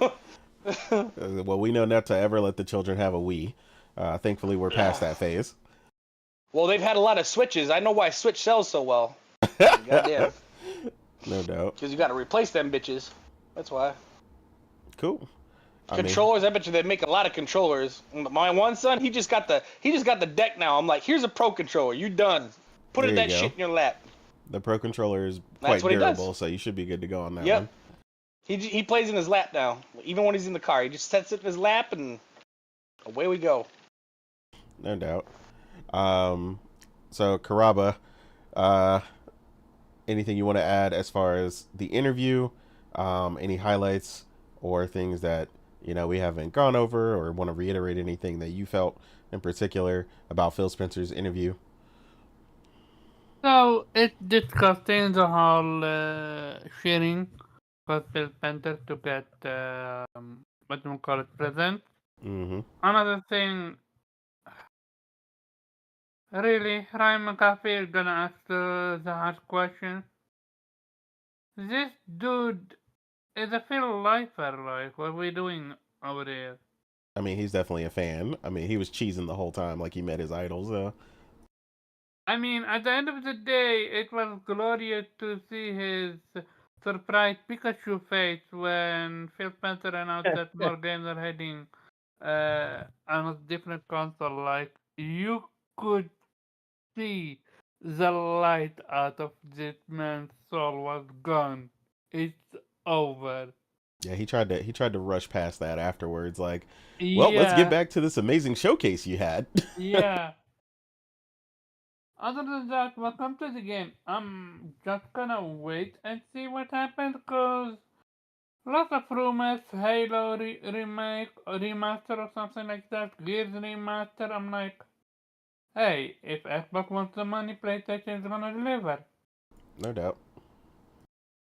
But yeah, when it comes to Phil Spencer, I find it ironic that I read the headline, but I'm not sure if it's a thing or not, about Phil Spencer saying that it's slimy what PlayStation does with third-party deals. Oh yeah, he definitely threw some shots during the interview. Who but publishes again? Remind me. Yeah, I was gonna say, like, weren't you the one that put it out there, like, Elder Scrolls will only be on motherfucking Xbox? Like, what? This man. What happened to Stalker 2? So far I know it's a 3 month exclusive, but still, that's still 3 months. Hey, they mostly get indies. They just don't want. They got exclusives. They just don't want to spend the money, and their exclusives are like 3 months instead of 2 years. Like, y'all just cheap. That's all. You get exclusive, you just get the bottom of the barrel, the boober teams and shit. Boo-boo team, god damn it.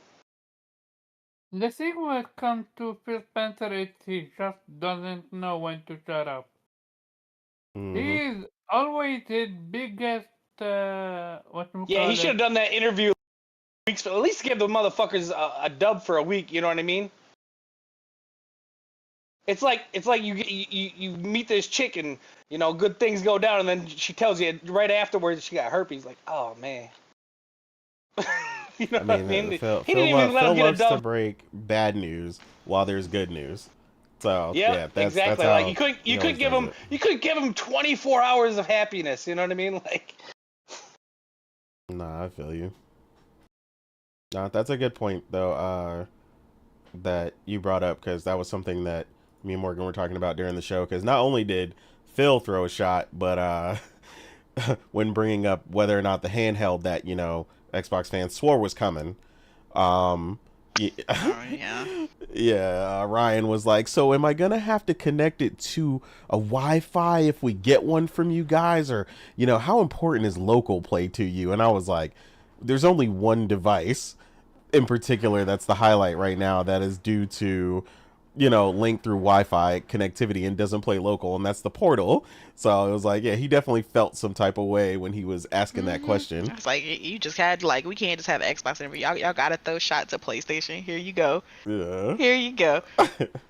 Yeah, so He was like, oh no, we believe in local play, no No, Wi-Fi. I really think the next handheld is going to be ARM though, and it'll emulate games from like 360 and Xbox One and shit, and stream new games. I really think that. Yeah, I mean, Phil pretty much committed to mentioning how much he loved his ROG Ally and all these other devices. So I think if anything, he solidified that. And let them come out with an $800. They can sell 750,000 units too.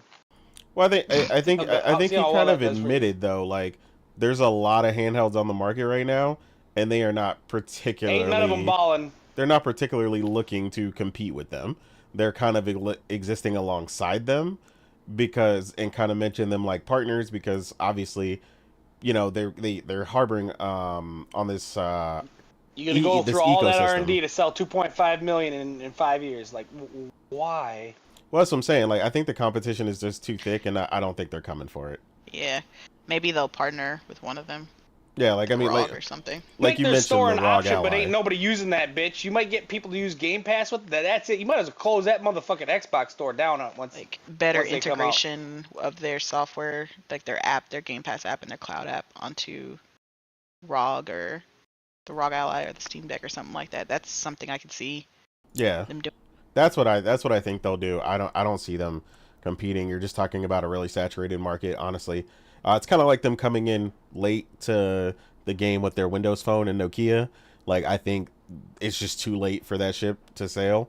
You're already getting the second iteration of the ROG. Those tiles was I don't know who liked that crap. That was such a bad idea. The tiles. Yeah, and by the time they come out, the next Steam Deck thing would probably already be out with a price drop. Like, how are you gonna? I don't know. Yeah, like that's why I said I don't think they're going to do it. And then you got Switch 2 coming out, and ain't nobody gonna buy none of goddamn things other than a Switch anyway.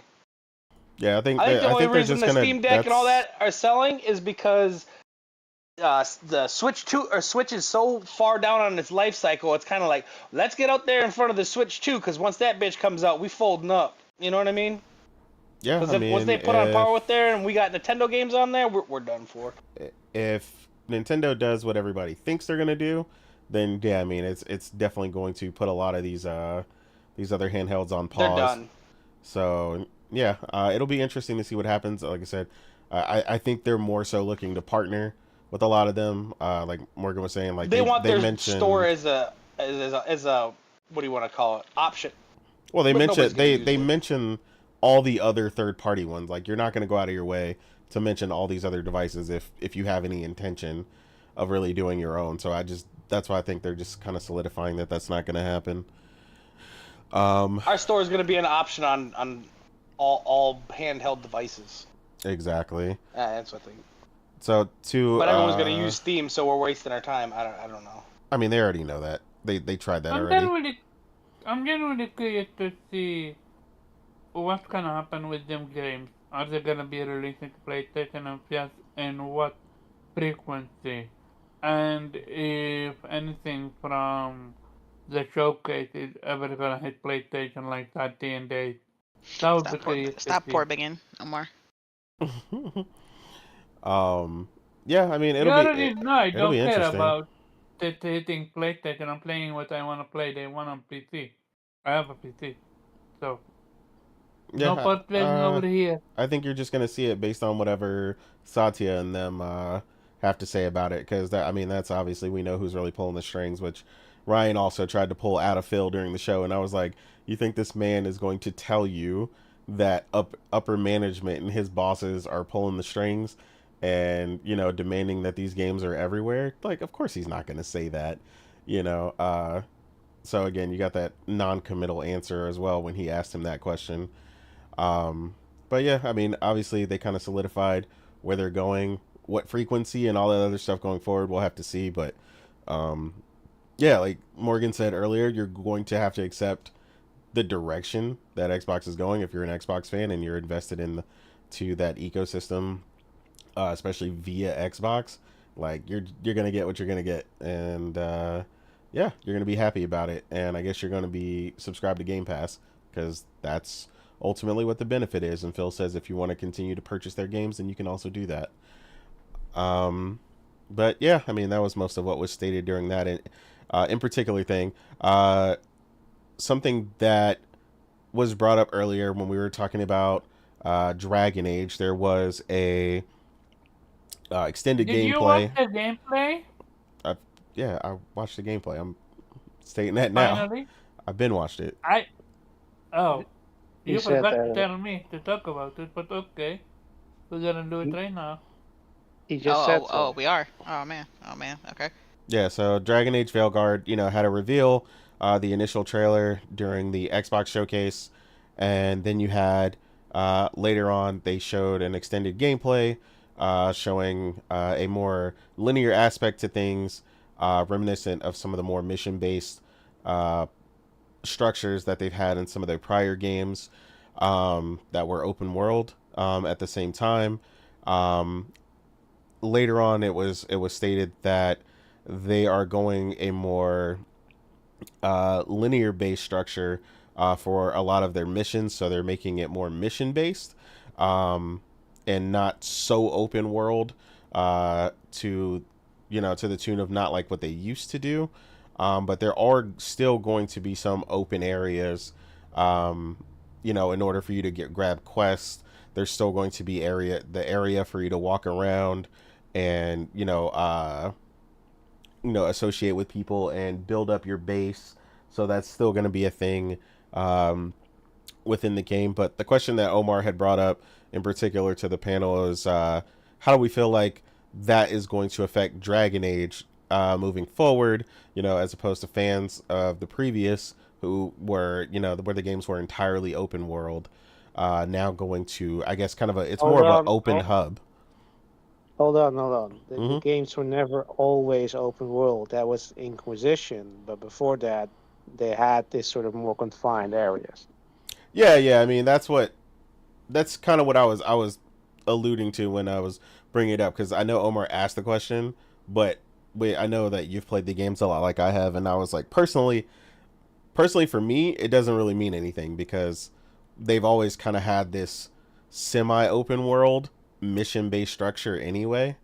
With these particular events, it just seems like they want to control it even a little bit tighter and make sure the narrative doesn't get away from them, and that's really what the team really stated. So for me personally, I'm all on board. I think the game looked great. I think it's still going to be a phenomenal experience, and I don't think it's going to change much. I actually think it will be better because of it, because I'm sick and tired that every single RPG needs to be an open world game. Like, why? Who decided that? Why does that suddenly make it a better game? I mean, there are absolutely ample examples of games. They gotta do that. What? Padding. They wanted to spend way more time on that game. Yeah, but that's what I'm saying. Like, that doesn't necessarily make the game better, right? It gives them an excuse to pad. Like you're getting the Ubisoft certification of games, right? Where you just add shit to keep people invested in your game, and then you can add microtransactions later, so you can buy these XP boost stuff so that you can get through the game faster. Like that sort of cynical thing is behind sort of the push for everything needs to be open world. But like I don't like it. To clear, there's absolutely nothing wrong with an open world game if it's done well. But like I don't need my games to be open world. Like especially now, like I don't know how long the game is going to be in the end. But yeah, I would not be surprised if it's going to be a shorter experience than Inquisition, because Inquisition was so fucking massive. It was So, huge. but yeah, but that doesn't really, it's not really a negative thing, because we are all complaining that we have it's such a huge backlog, that there's so many great games coming out, we don't have the time to play them, like, and that's probably something that these developers see as well. Like, what doesn't matter if you're gonna spend a lot of money and a lot of development hours in making games bigger and bigger, when people don't finish them and people don't have the time to finish them. Like what's is gonna get you if you can monetize whatever you want to do with it. So I'd say that this is for the better. Like, I want to have more focus games. Like, if they're like, again, this entirely depends on what the developer wants. Like, if you want to make a GTA, yeah, it needs to be open world, because that's sort of your thing. Dragon Age, like, they made a decision with Inquisition, but I'm pleasantly surprised that they're doing this, because it tells me that they're doing what they feel is right, instead of oh yeah, we're gonna just do Inquisition again. But now the map is twice as big, right? Like, if they had done that, I would be skeptical. I would have sort of Mass Effect. Well, I'm not sure if we want to call it 4, but yeah, would get that right. Like it would be great, massive maps, and it looks great, plays great. But then we're getting sort of hollowed out experience that's just sort of tacked on, right? And yeah, this feels like they're gonna put the experience, the story, the characters first, because they want to tell this story, and they're not just necessarily gonna make it fit like in this massive sandbox, and have like a shit on a fetch quest and whatever, just to pad the game, instead of focusing you on the main story. And yeah, I think this makes me more excited knowing this than it did before. I mean, I was already excited because I love Dragon Age, but knowing this, like yeah, I mean, like, the thing is, I think Dragon Age Origins is still the best one, but I absolutely love Dragon Age 2 as well, because of how well it was written. Like, you could, like, if you never played it, and I'm not sure, Omar, if you ever played, but if you played, uh, select a female character and play sarcastic, because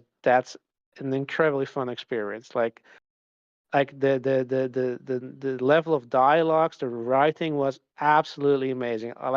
I laughed out loud at some of the responses you could give at this game was amazing. Like, and yeah, if it's gonna be back to that, I would love it. I would love to have more focus, more narrative, instead of having this massive game with all these almost base building mechanics, basically, where you have to manage your entire organization and have to explore everywhere and stuff like that. Focus on the story you want to tell, focus on the characters, and give me a great Dragon Age experience.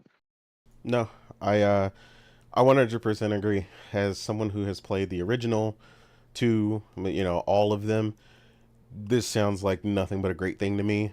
The hub design, I think if anything, they're paying attention to games like God of War Ragnarok, and so on and so forth, and kind of going back to their original structure, like you were saying. So this just sounds like a return to form for me, and like you said, resulting in better narrative control, and better stories, better character development, world building overall. And like I said, as a big fan, like, all that stuff sounds great. So I 100% agree with you, Weeb. I did want to ask in a different light. So, because I think Morgan has never played Dragon Age. So, from your perspective, Morgan, based on what we're saying, and I know you being a big narrative fan and a big RPG fan, now more than ever, based on what we're saying, how does Dragon Age sound like it's shaping up to interest you? As I know, it's not something that's been on your docket before. Does it sound more interesting now? Or I'm not adding any more games to my backlog. Okay, And if I'm on a fence about a game, I just take that as a sign that Morgan, you don't need this. Yeah. You don't need to add this So to, it's not. to So it's your. not looking day one, but and this is you not like the this is sound. not an insult to Dragon Age because I watched it the deep dive gameplay a couple times and it looks good. It's just not for. I just have a thing when it comes to medieval fantasy. It's just I'm not the biggest fan of that type of game, but it like I said, it looks good. It's just I don't see myself getting it day one. Maybe later down the line down the road. I have time, which is probably rough. not right gonna now. happen because 2025 already looks like it's gonna be packed too. So it's just I don't even know when I would even get to it. So yeah. Yeah, 2025. You got some surefire day ones that are. I'm assuming you're scheduling PTO around already. So.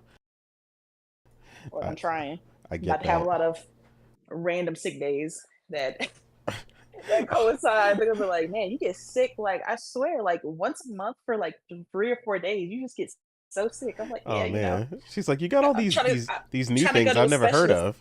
I think it's something wrong with me. Yeah, she's like, I came down with that Death Stranding too, and I just it's always a Friday and a Monday. I don't get it. It's like it's consistent. So weird. It's like every weekend with you. I'm like, yeah, I don't know, man. Just some kind of bug going around. Can't explain it. These damn kids. Oh my God. That's what I blame it on, but it's true. Damn it, I wasn't sick for 25 years till my kids started going to school, and them bastards started bringing home all them. Absolutely. But yeah, got little germ spreaders hanging out with a whole group of other germ spreaders. Yeah, I mean that's always how school is. So I know Karaba, you originally censored the question. I don't know what your experience is with Dragon Age in particular. I hadn't heard you really talk about it before. I know you were the one that presented the question. So that's why I went in that particular order. So after hearing what we stated about it and stuff, how does that answer your question, and how does that make you feel about Dragon Age going forward now? I watched the game. The reveal trailer was atrocious, not gonna lie. That shit looked so cartoony, so how do I say this? So not Dragon Age. If they went to put the name up, you could have offered me $1 million to tell you the name of that game. I would have fucking. I wouldn't have believed it's Dragon Age. Like, not in a million years. Nope. Okay. I had no idea. You think Dragon Age, you think gritty, you think dark, you think mysterious, you think blood, gore. You don't think. I would have said Fortnite 3. But you don't think making fun and jokes and. Wait, Omar, have you played Dragon Age? Yeah, I did. Okay. Are you questioning me if I have played Dragon Age? Yeah. So which Dragon Ages? Which Dragon Ages have you played? I'm pretty sure. I'm pretty sure. I know for a fact I beat one. I played 2, but I don't know how far I went with 2. That's for a fact. But I did beat 1. That's why I'm talking about it. Okay. So you didn't play Inquisition? I don't recall. No. Okay. No, I was just trying to understand your experience with it and what you were thinking. So, given your experience, especially with Dragon Age or Origins, I get why you would say that, because Origins was definitely the darkest of all of them. So, as for the combat, it looked great. The thief, you can call thief, was super nimble. I love the jump attacks. Like, that shit's fantastic. I'm genuinely curious about your opinion about you being locked in animation and you get hit. You hate that, right? I hate that as well. I was gonna tell you. I just think you were focusing on the person playing badly, because there's several instances where he dodges. Pull it off, yeah. Yeah, he dodges anyway, and then there's just sometimes he just gets hit. So I think that's more of a skill issue and not that you're being locked into the animation, because at least in the Rogue's case that we saw, he does seem to be able to dodge like mid combat even while swinging. So yeah, I think that was definitely just a product of that. I am inclining to agree with you that it's a skill issue, because when he's using the special move, he always went to the menu. I'm like, it's literally in your hotbar. Why are you not using it from there? Yeah, I didn't know why he didn't use the hot bar. So yeah, he was going out of his way to use the menu. I think he was showing that you could select the that's where you'll be radial. accessing those skills. No, I think that was because he showed it one time. Okay, understandable. But every time he want to use it, especially in a difficult fight, he went to the hot part. He went to the full menu. I'm like, well, I think the other reason he did it, like Morgan was saying, is because he's not just showing it for you, even though he only showed that. It's also later, because they do explain at one point, that's where your skills are going to be for your companions as well. So when you want to, when you want to command them, like you're like, because this was a big thing in Inquisition, where you're like, yo, I need the buff, or I need you to heal, or I need you. They'll do those skills on their own, but if you specifically want them to execute it, that's why those other areas were blink around him when he would select the radio menu, because that will be where your companion skills are. So I think that's another reason why he was doing it, because he did explain that a couple times, even later into the demo. So yeah, I did enjoy the magic. Like that, it was cool. Magic looks really good. The thing that I hope it's gonna be different is the enemy type, because they look generic as fuck. Yeah, I wouldn't judge the amount of enemy types based on that short I'm demo. looking forward to see what they're gonna do with the enemy type, because it's the OG Dragon Age. They were super cool. Yeah, I think you're gonna get a lot more than what you saw there. That was just a brief snippet. So. And another thing, and I'm genuinely confused about this one. You play as the thief or rook, whatever you want to call it, or can you play as a mage as well? I mean, yeah, you've always been able to select your type or whatever. I think that's why they went out of their way to say what that person was, because the thing you have to keep in mind is when they showed the initial showing of the person, they were masked. So that's kind of how they do the initial reveal of a person, your created character. So then later, when you're unmasked, it's you're created. So at some point between there, or whatever the initial point is when you actually play the real game, you'll reveal, and then you'll be playable as whatever you chose. Okay, so it was very, because I remember the OG Dragon Age had you choose your type of class and stuff like that. So yeah, you always choose your class in Dragon Age. So, yeah. So what I'm curious also about is if it's gonna have tie back to the previous game. If so, I need to go back and play this game. So they already stated in an interview with GameSpot that the Inquisition in particular is going to come up quite a bit, and which makes sense, so because I need to play that. Yeah, there was a character literally in the main thing that was he played a huge role in Inquisition. So several of them, in fact. So yeah, do you need to? No, but yes, if you want full understanding and you want to really understand what happened in Inquisition, then you should. Well, yeah. I mean, do you need to? Yeah, you can always watch a story on YouTube, but like to answer your question, yeah, it's the direct continuation of Inquisition, and it's supposed to be the final chapter of this overarching story of Dragon Age. So, if you're missing one, I would recommend playing it. Yeah, I mean, Inquisition like Game of the Year be on sale for like $5, like all the time. So it's not something you can always get access to it. But yeah, you're definitely gonna want to know the previous stuff. And we know for a fact they're gonna be Dragon in the game because they showcased that. Yeah, which was a phenomenal experience in Dragon Age Inquisition for anyone that didn't get to see that. Now I'm talking about yeah, we know, Omar, but fuck you. We're saying that was a great experience in Inquisition. You could fight dragons there too. Yeah, and it looked like you were playing in concept art. It was amazing. So yeah, I mean, I think. Yeah, I don't recall playing Inquisition ever. Yeah. Yeah, so that's a whole set of homework for you. So, yeah, 2 was quite a departure from 1, which threw a lot of people, and then Inquisition kind of did its own thing as well. Yeah, I am already seeing the different art style within. Most people like Origins, but I don't know.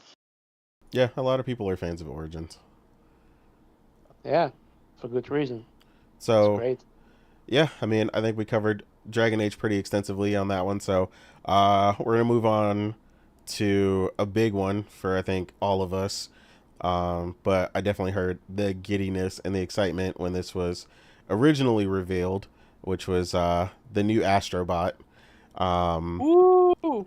So, obviously we were all excited. I remember specifically, like I said, Morgan and Kay going crazy. But like I said, we all were ecstatic about the way that it showcased. Even you. Yeah, even me, which is rare because everybody knows I do not really like platformers. So that's impressive. Your kryptonite. Yeah, that was definitely impressive in and of itself. But another question that, like I said, Omar particularly brought up.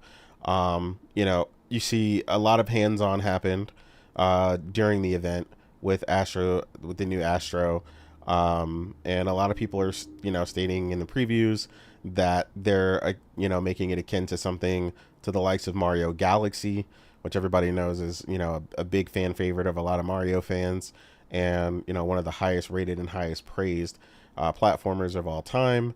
So I mean, the discussion is already starting, very, very early on here. But as we're about halfway through the year, with based on the impressions and things that we're hearing about Astro, how do we feel its chances are for Game of the Year? And do we think nominee? Is it gonna? Do we feeling like it's looking like a winner? Just based on what we're hearing in comparison to what we've played, and what's to come throughout the rest of the year. And I just want to make sure. I want to go to Morgan first, and I'm doing that because she says she may have to leave at some point. So and I know she's super excited about Astro.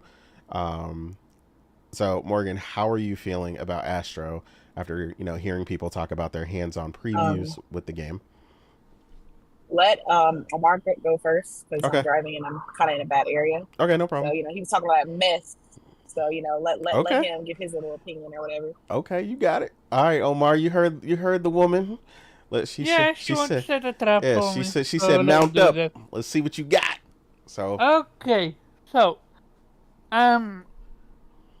we all know not to laugh. So okay, do I want Astrobot to win Goty? Absolutely. Mm-hmm. Just from what I've seen, I know for a fact it's going to be deserving of it.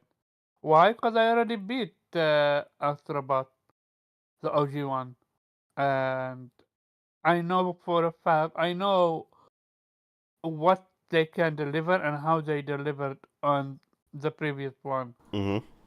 It's just this year is insane. I don't like what happened with Rebirth, but it's gonna be on the forefront of nomination. And then you have yeah. No, I said I agree. And then you have Infinite Wealth, which for a fact it's gonna get a nudge. I'm not gonna lie, I don't think it's gonna be up there. I think it might be up for action, but Shut the fuck up. Stellar Blade. Hey, I'm not on the board. Don't blame me. I absolutely can see it being nominated as well. As much as I like Stellar Blade, I don't think it will be. You don't think it's gonna be interesting? Oh man, nope. It'll be up for Action Game of the Year. Listen, it's my Game of the Year so far, but I just don't think it'll be nominated. Oh snap! Hellblade 2? No way. Yeah, that's nowhere near game of.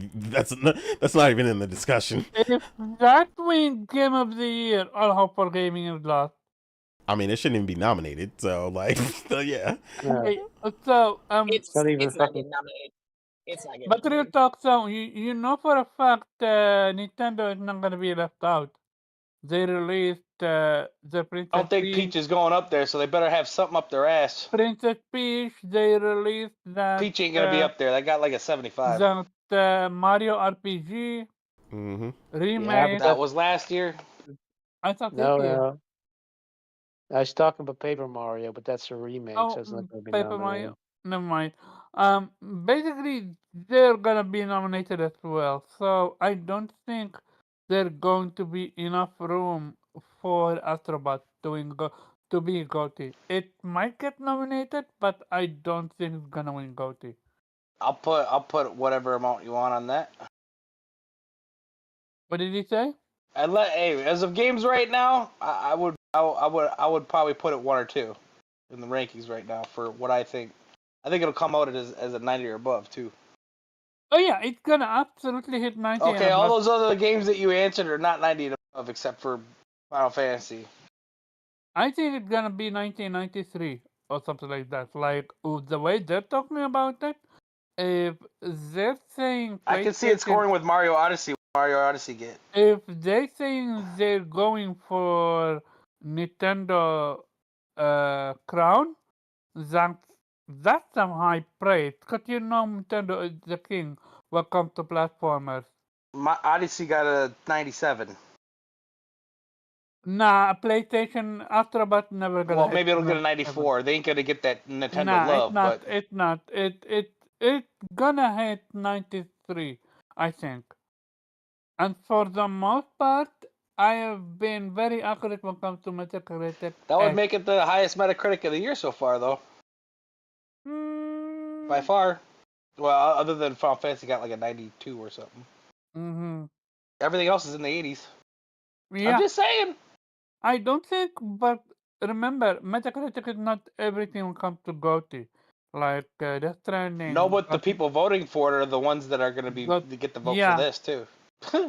We don't vote. They're the people that do Metacritic are the ones that get the vote for this. So if it hit, if Hellblade 2 get nominated, I swear, I'm done watching the awards. Period. I'm done helping fund them. Nah, I'm not gonna put an Xbox because at the end of the day, my Goty is my Goty. It's not gonna make. Yeah, me neither. But I wouldn't take that show seriously anymore. I hardly ever take that show seriously. To me, it's absolutely, which we can do a conversation about how Goty show can be improved. But yeah, going back to it. It Takes Two won with an 88. Astro winning Goty, that would be a sight to behold. And that would actually show PlayStation that they absolutely need to keep platformers. And they don't just need to make story-driven games that is, like Last of Us and stuff like that, which, I love. But I also love my platformers like the Spyro, the a new Sly Cooper. I think that shows them that Nah, they need nah, that they. see, Yeah, I was about to hold up. It's all about he tried to the bring setup. Sly Cooper on it. See, this is what I knew it was coming to. Maybe it'll show them that they need to do Sly. Man, fuck Sly Cooper, okay? That raccoon is fucking dead. What all right? raccoon did to you? Listen, the closest you're gonna get cruel. is the PS Plus fucking games. That Britney Spears meme. Leave Sly Cooper alone. No. PlayStation. You're right. PlayStation need to leave Sly Cooper alone, which is what they doing. All right. That fucking raccoon is dead. Bring that coon back. I want that coon back.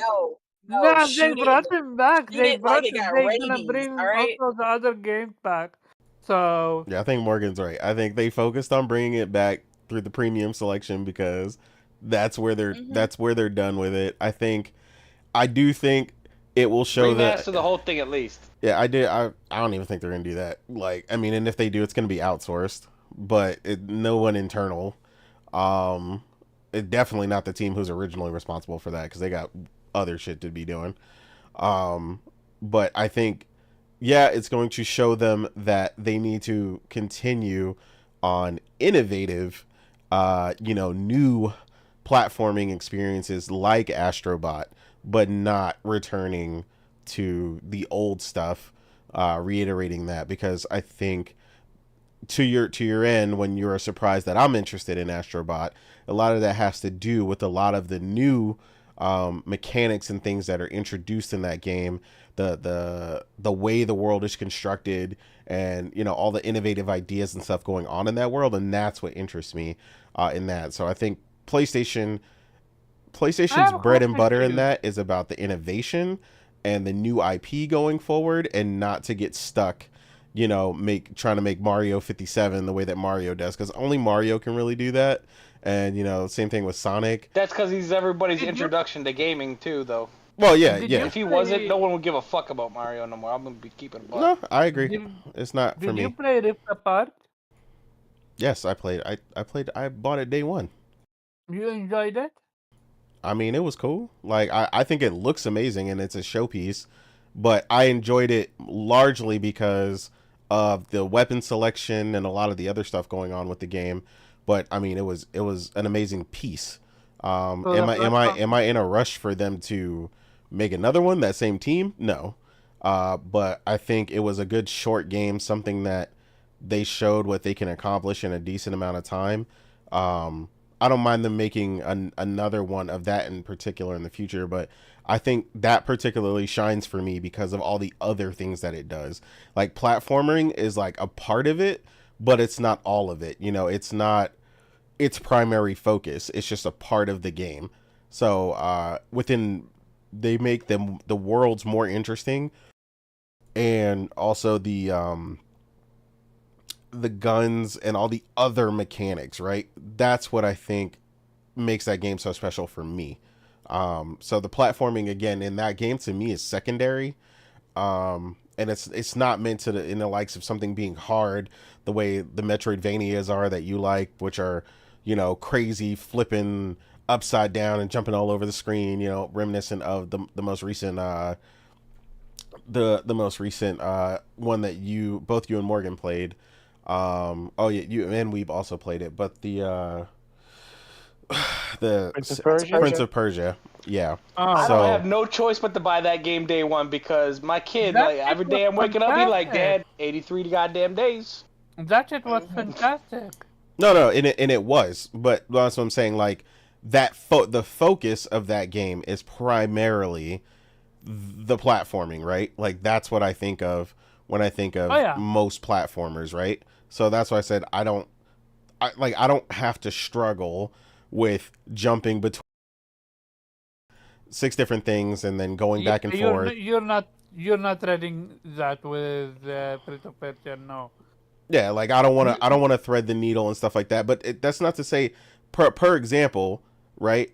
The Sands of Time that they brought up, I actually did enjoy that back in the day. But even though platforming is a heavier part of that game, there was a lot more going on in that, and it still wasn't as heavily focused on, what the one that you guys played recently was more focused on. Reminded me more of like Lion King back in the Sega days and stuff, where you're really your focus is this, how hard it is jumping between some of these puzzles while also managing your time, the time back and forth and freezing and and then worse than that game over, and you're like, wait a minute. Yeah, right? Wait. I gotta start over? The game's actually over? I gotta start from the beginning? Oh, no, fuck this shit. Turn it off. Exactly. So, like, yeah, like, that doesn't entice me. Very quick. Back to Dragon Age. Very, very, very quick. I'm looking at the character from Inquisition, and that shit look clean. What the fuck happened to the new Dragon Age character, dude? Do you think the Dragon Age characters look bad or something? Really? Yeah, apparently he does. Do you think the Dragon Age characters look bad? Yeah, absolutely. You might need to rewatch that in 4K or something, my guy. Omar, I need you to go to your doctor and up your prescription with your glasses, because I don't think he's played many games like that, to be honest. What the hell are you talking about? When you compare Inquisition to the newest one, it's literally the same character, because I recognize them. I mean, meant to be the same character. I told you some of them are Yeah. from Inquisition. Yeah. He looked way cooler in Inquisition versus the new one.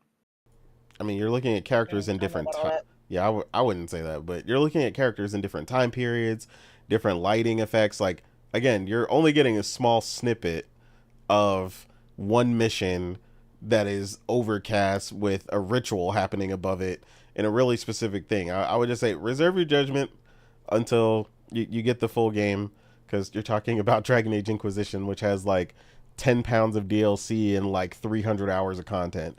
So I would say just fully engross yourself in experiencing that, and then wait to see more from that. But yeah, I think you might need to hold off on that one, because the characters definitely don't look worse. Trust me. Like I've looked at that thoroughly, so yeah, I wouldn't get ahead of yourself there. But yes, Dragon Age Inquisition is not an ugly game. It looks really good still. So.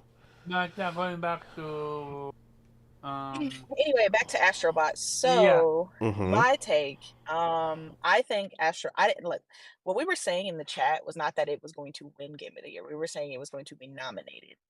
I think Astrobot has a high chance to be nominated. I mean, most of the people who played it, a lot of them were Xbox dudes, some of them are PlayStation dudes, but they only got to play 1 or 2 hours, and they're already talking about, yeah, this is it. Like, if a short snippet of a game has people thinking that way, I mean, we've all played Astrobot's Playroom, and we all talked about how much we love that game, and that was just a tech demo. Make that five times bigger, way more in the game, way more nostalgia, way more everything. Mind you, like I said, that was just a tech demo to kind of show the features. That game got like an 81 as a tech demo. And it's crazy good. Like it was so much fun, and it implemented the controller so well. And they're talking about this one implements it even better. It's more features, 80 levels, more bosses. It has multiple hard modes, which I was like, oh god, Omar's about to like put on the biggest smile for this shit, because it was just like multiple bosses, multiple hard levels. Like you can go back and play them in the range of difficulties, and it was just talking about all the different levels, and all the different Easter eggs. Like there's so many different PlayStation cameos in it. I'm just like, everything they're saying sounds phenomenal. Like you're gonna be using like the DualSense as like a little flyer to go from like area to area, which is so funny to me. Like he's flying on the DualSense and shit. Like, that was creative. I cannot wait. Yeah, I cannot wait for this fucking game. Like, they showed everything. I love the throwback to Destruction Derby too. Like, I love that game on PlayStation. Yeah. It's not real popular, but not many people talk about that game. I love that game.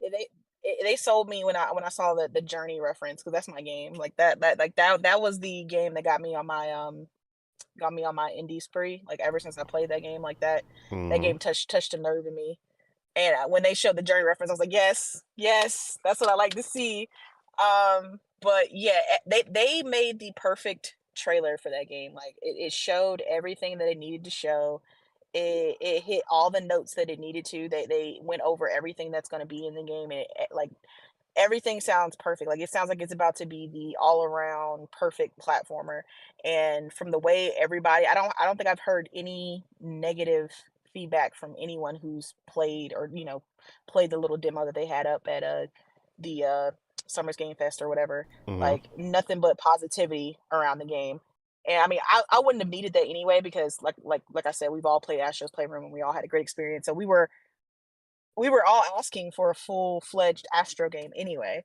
So for them to go ahead and go full force, and they're you can tell, like, PlayStation's putting their full trust into them, to Team Asobi, to get this game done. I'm glad to see PlayStation giving this much attention and love to a platformer, right? Like Omar was saying, kind of going back to their roots and giving something else a chance. Like, I like to see them diversify. Not that they haven't been diversifying. We got our roguelikes with with Housemark.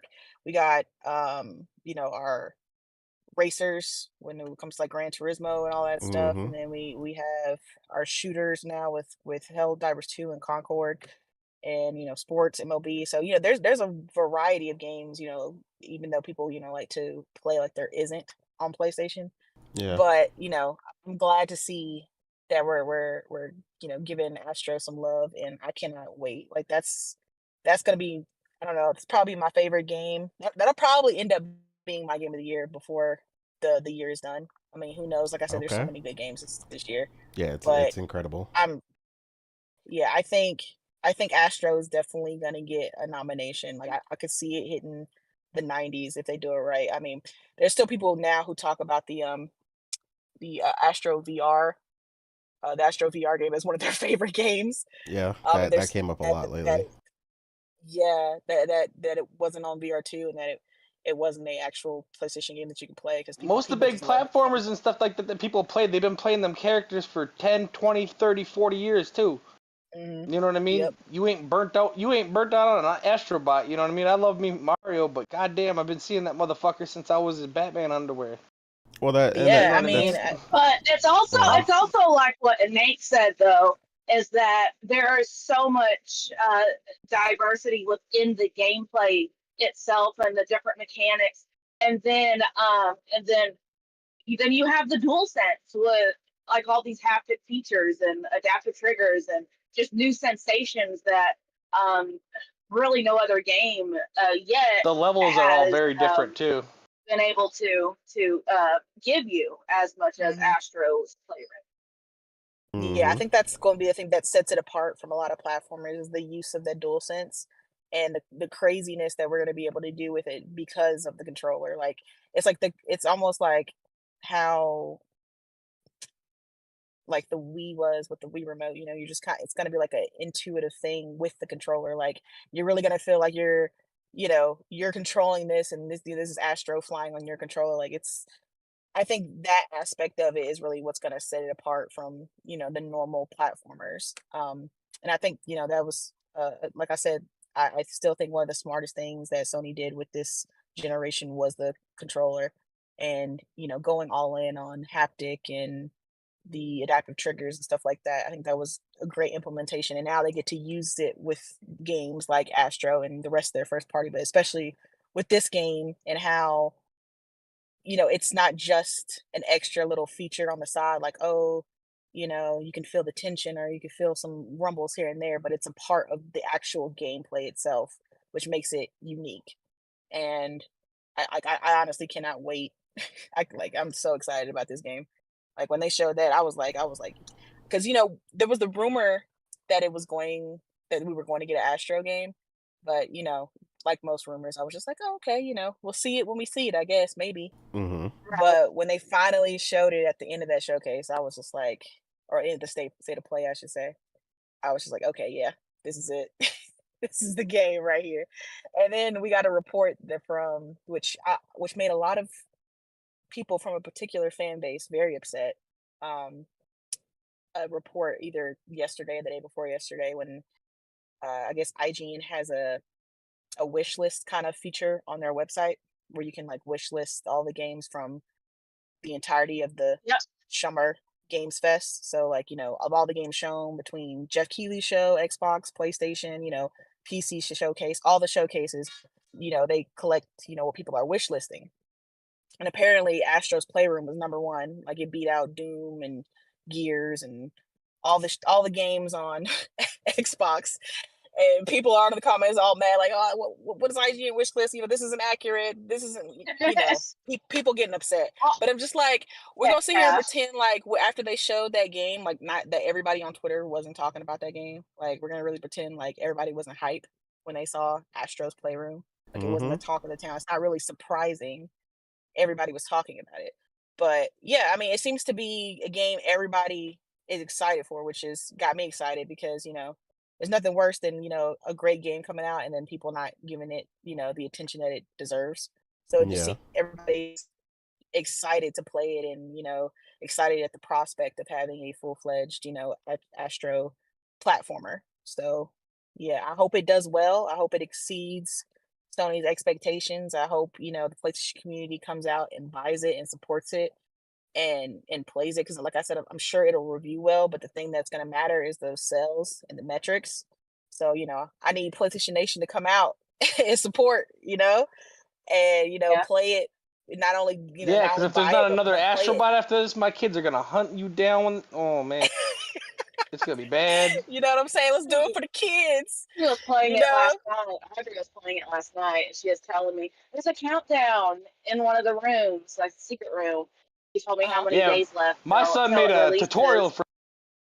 Oh, really? There's a countdown in one of the rooms to count down to Astrobot? Yeah, one of the new. That's You didn't see the cool. video? You didn't see the video Marcus made? Yeah. They showed everybody how to do it. That's crazy. Yep. That's cool.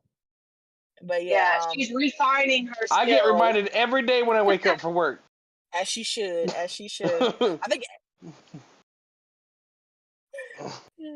think everybody had a love-hate reaction though when they saw that Astrobot play. They saw that Astrobot Bloodborne cameo. They were like, "Oh, yeah." Sony keep doing did you guys mention that it's gonna have free DLC? Yeah. Oh, that too. I forgot to mention that part. No, I didn't mention that. But they're even gonna be adding on the game. Like, damn, they even included the DLC. And they talking about how it's gonna be like soon after launch too. It's like you're not even gonna have to wait. So I'm like, yeah, they're already talking about it's 80+ levels with multiple stages, and I'm like, you're gonna get more content after game. That's they all going for a hundo, straight hundo. They said we got even more for you after this. So it sounds perfect. Like I'm all in. I'm gonna be fully astroed out.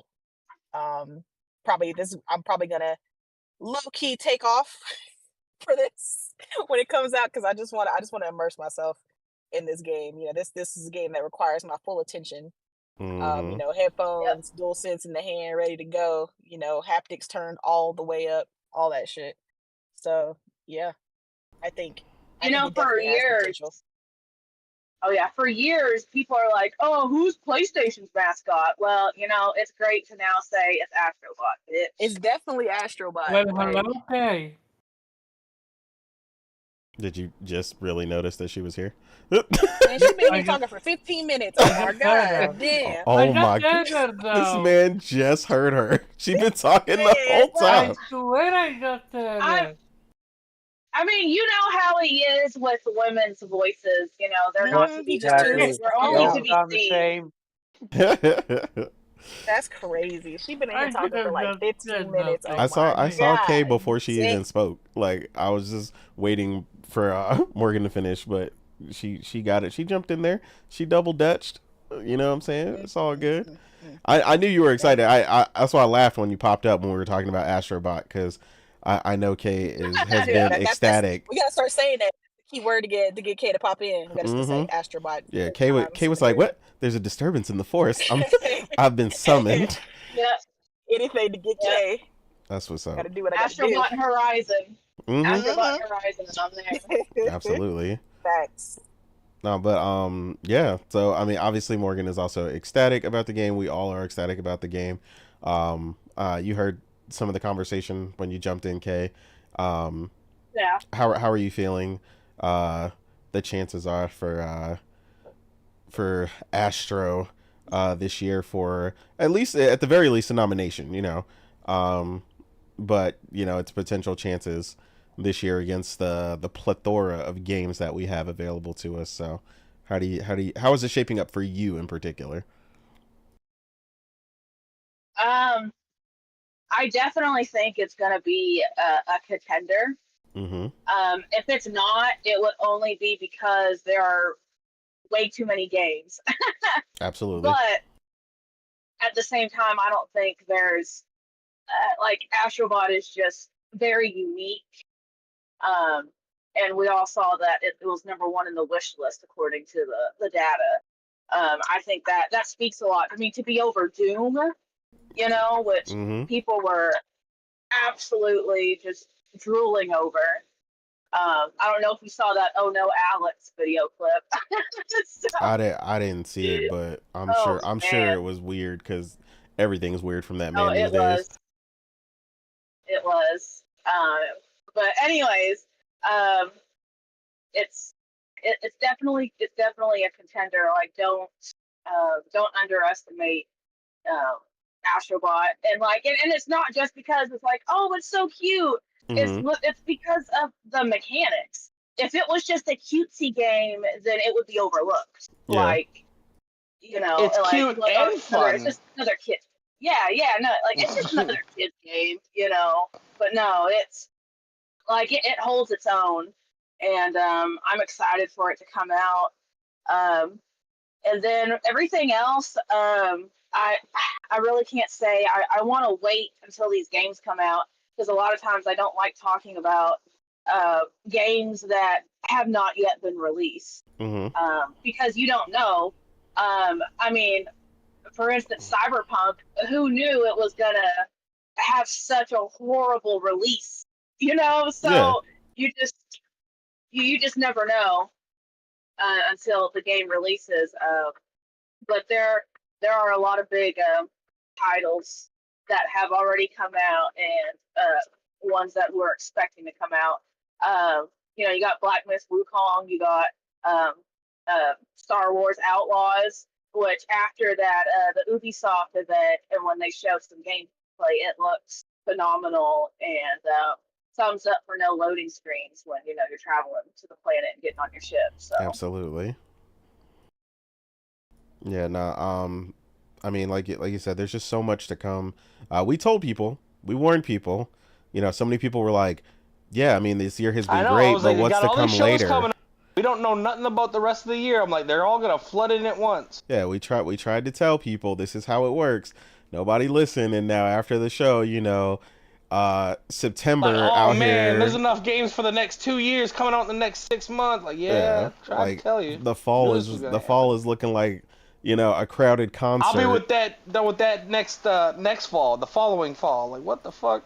Yeah, like we're already seeing how crazy it is, and then obviously a bunch of stuff already lining up for 2025 alongside other things that we're already we're looking forward to 2025. So yeah, it's going to be interesting. Before we get to our last thing, which is going to be everybody's highlights of the show and so on and so forth, real quick, now that you guys have spoken on it as well, and Nelson jumped into Weeb, did you have anything in particular you wanted to add to the Astrobot conversation, or anything else? No, I'm very excited for Astrobot. Also pre-ordered my physical edition with that poster. So yeah, no doubt. Yeah, I mean, I definitely think it could be a Goty contender. Like if they're this excited about it, yeah, like don't underestimate.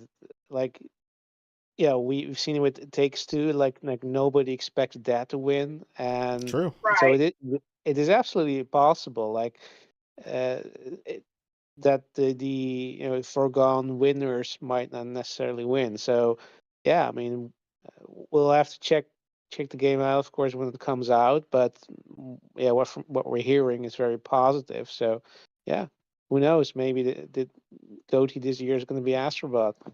No doubt. Appreciate you coming in, Weeb, and pulling in the anchor on that topic as usual. Last but not least, hell yeah, I'm doing the pinball part right now. The last topic for us is definitely with all these shows. I wanted to kind of get a highlight for everyone. We've all been interested in a ton of games. There's been so much shown, so much that was there. There are quite a few games that weren't there. So I want to close it out again. Like I said, we talked about this being like a celebration of just things that we're excited for, celebration of gaming, and so much to come. So I wanted to, I gave it to you guys before, so I don't know if you guys have had enough time to make your list, but I wanted to grab 3 highlights from the show for you, 3 honorable mentions, and 1 pick that was probably the most innovative game that you saw. And people who don't really understand what that word is, because that's kind of a loaded word, innovation is a new and original idea or mechanics.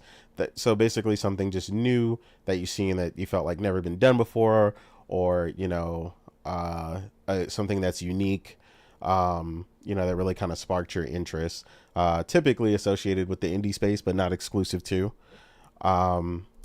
So on this one, I am going to, I don't know if I'll give Morgan a minute because I know she was driving. So let's go with Weeb. You were last before. Let's go with you first on this one. Yeah, were you not ready? You not ready? I know it's a big topic. If you're not ready, you want to go? I missed, like, I did have my list, but I missed like the most innovative thing. Oh, you missed that on the bottom. Okay. No big deal. If you could think of one, cool. If not, I mean, you could give us your 3 and 3, and then we can come back to you with the innovative topic, and then just check on you after we go through everybody else's. So that's fine. So go ahead and jump in and go ahead and go for it. Yeah. So you want to hear 3 highlight, 3 honorable mentions, and most innovative topic, right? Yeah. Okay. Yeah. In terms of highlights, like, yeah, Expedition 33 was definitely a surprise. From the Xbox showcase. Do we count the state of play as well? You can count count everything from state of play all the way to the end of the week. So everything you've seen. Right. Yep. I mean, obviously Astrobot from State of Play, and from the Devolver Direct, I really liked Possessors. That really looked good. From all the indie titles I've seen, that definitely is my highlight. Okay. Yeah, honorably mentions. I'd say, yeah. I mean, Dragon Age, of course, because I love Dragon Age, so it's great actually finally seeing it in action. Flintlock definitely was a surprise to me how good that game turned out to be, because I wasn't expecting it to look this good. And South of Midnight as well looked really good from what we've seen. I have no idea what I should put in at most innovative. I'm not sure if I. Well, maybe I do. Maybe it's not necessarily innovative, but like I like that indie game that was shown at the Day of the Devs. What's it called? UFO 50, maybe? Is that correct? Basically. I know what you're talking about because I watched that with you. Yeah. I know what you're talking about. It is called something like UFO 50 or something like that. Yeah, exactly. Yeah. I liked sort of the idea that sort of like I think like 50 games in one, but instead of just having 50 mini games, they're interconnected because it's a fictional developer, and as the games as you go along, the games sort of evolve into more modern games. Even still thinking in between 80s and 90s or something was a time frame, but that that they purposely design these games to be looking the part, like looking the time period. What I've seen, there were quite some interesting games, like not just carbon copies of existing games, but sort of their own interesting takes on it. So I really dig that idea. So I think that would be my if I had to pick one most innovative game, I'd say that would be the one. Okay, that's what's up. Yeah, I think that game is incredibly innovative. So I think that was a really good pick. Because again, there's been so many games, like it's hard to remember everything that we saw. Exactly. And that was definitely something I forgot about that you reminded me about. So it's like, again, that's why I definitely wanted to ask that question, because we saw a ton of innovative stuff at the show, and I have one in mind for myself that I'm sure someone else will pick as well, because it was a popular one for all of us. But yeah, that was a great example of one that I forgot about. Kay, I mean, you jumped in here as well. I don't know if you had your list already. If not, I can give you a little bit and I can jump to Omar first. But did you happen to have your list ready already? Okay. I'm probably going to be as ready as ever, so. Okay. So let me look. The highlights, definitely Oh, well, I just want to say that these are definitely my personal opinions according to my personal taste. Yeah, So, that's what we want you the know, most. We want your 3 highlights and your 3 honorable mentions. So yeah, definitely. right. So definitely some of my picks will definitely be laughable. So, but not Astrobot. Astrobot is a darling. So Okay. Astrobot was definitely a highlight for me. And then the Goat Simulator 3 DLC. I am so pumped for that. Okay. Hell I was yeah. talking to Audrey last night, and we're ready to defeat the capybara version of Thanos with his little gauntlet crown, and we're ready. So I'm super excited for that. Like I was like, oh yeah, finally, because we've been waiting for a DLC. And then the third one, man, there was really so much shown. My third highlight would probably have to go to, I'm going to go for something new. I want to say Expedition 33 really wowed me. Okay. And then I also want to make that the innovative game that I would pick. Because it was turn based, but they've added this this feature to it that if it has been used, I have not seen it a lot or heard about it. Yeah, But implemented in that exact way. like yeah, exactly. And it looks like it's kind of trying to like refresh the genre without taking away from the turn-based aspect that so many people love. Agreed. So, and then the honorable mentions, I would have to say, it was exciting to see Perfect Dark. I loved it on the Nintendo 64. So I was glad to actually finally see something from it. Because for a while it's like, oh man, maybe this game is never going to come out. So. Yeah. But I also hope they don't drop the ball on it. Because a lot of the people I know that have played it, if you got to be like anything that's being redone, you don't want to make it absolutely so different from its original that you're like, oh, you could have just called this a different name. This could have, yeah. You didn't have to call it Perfect Dark. So that's one. Two, I would have to say Phantom Blade Zero.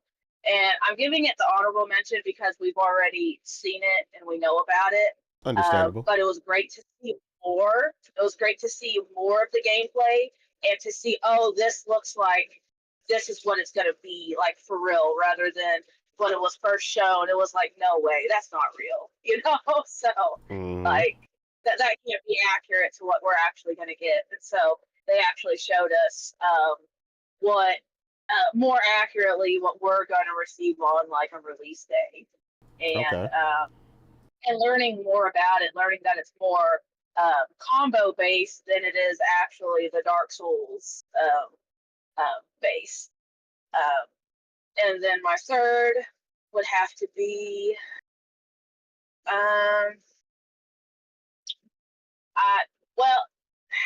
I don't know. I guess I'm just I gotta say Indiana Jones. Because we've been waiting to actually. Okay. Honorable yeah, mention. That combat still got me like, what do you actually do in this game? Are you just gonna punch people and whip people? I don't know. Like, I'm not saying this honorable mention as like, oh, I'm super excited to I'm excited from what I saw, but more of it actually being shown and something that I've been waiting to see.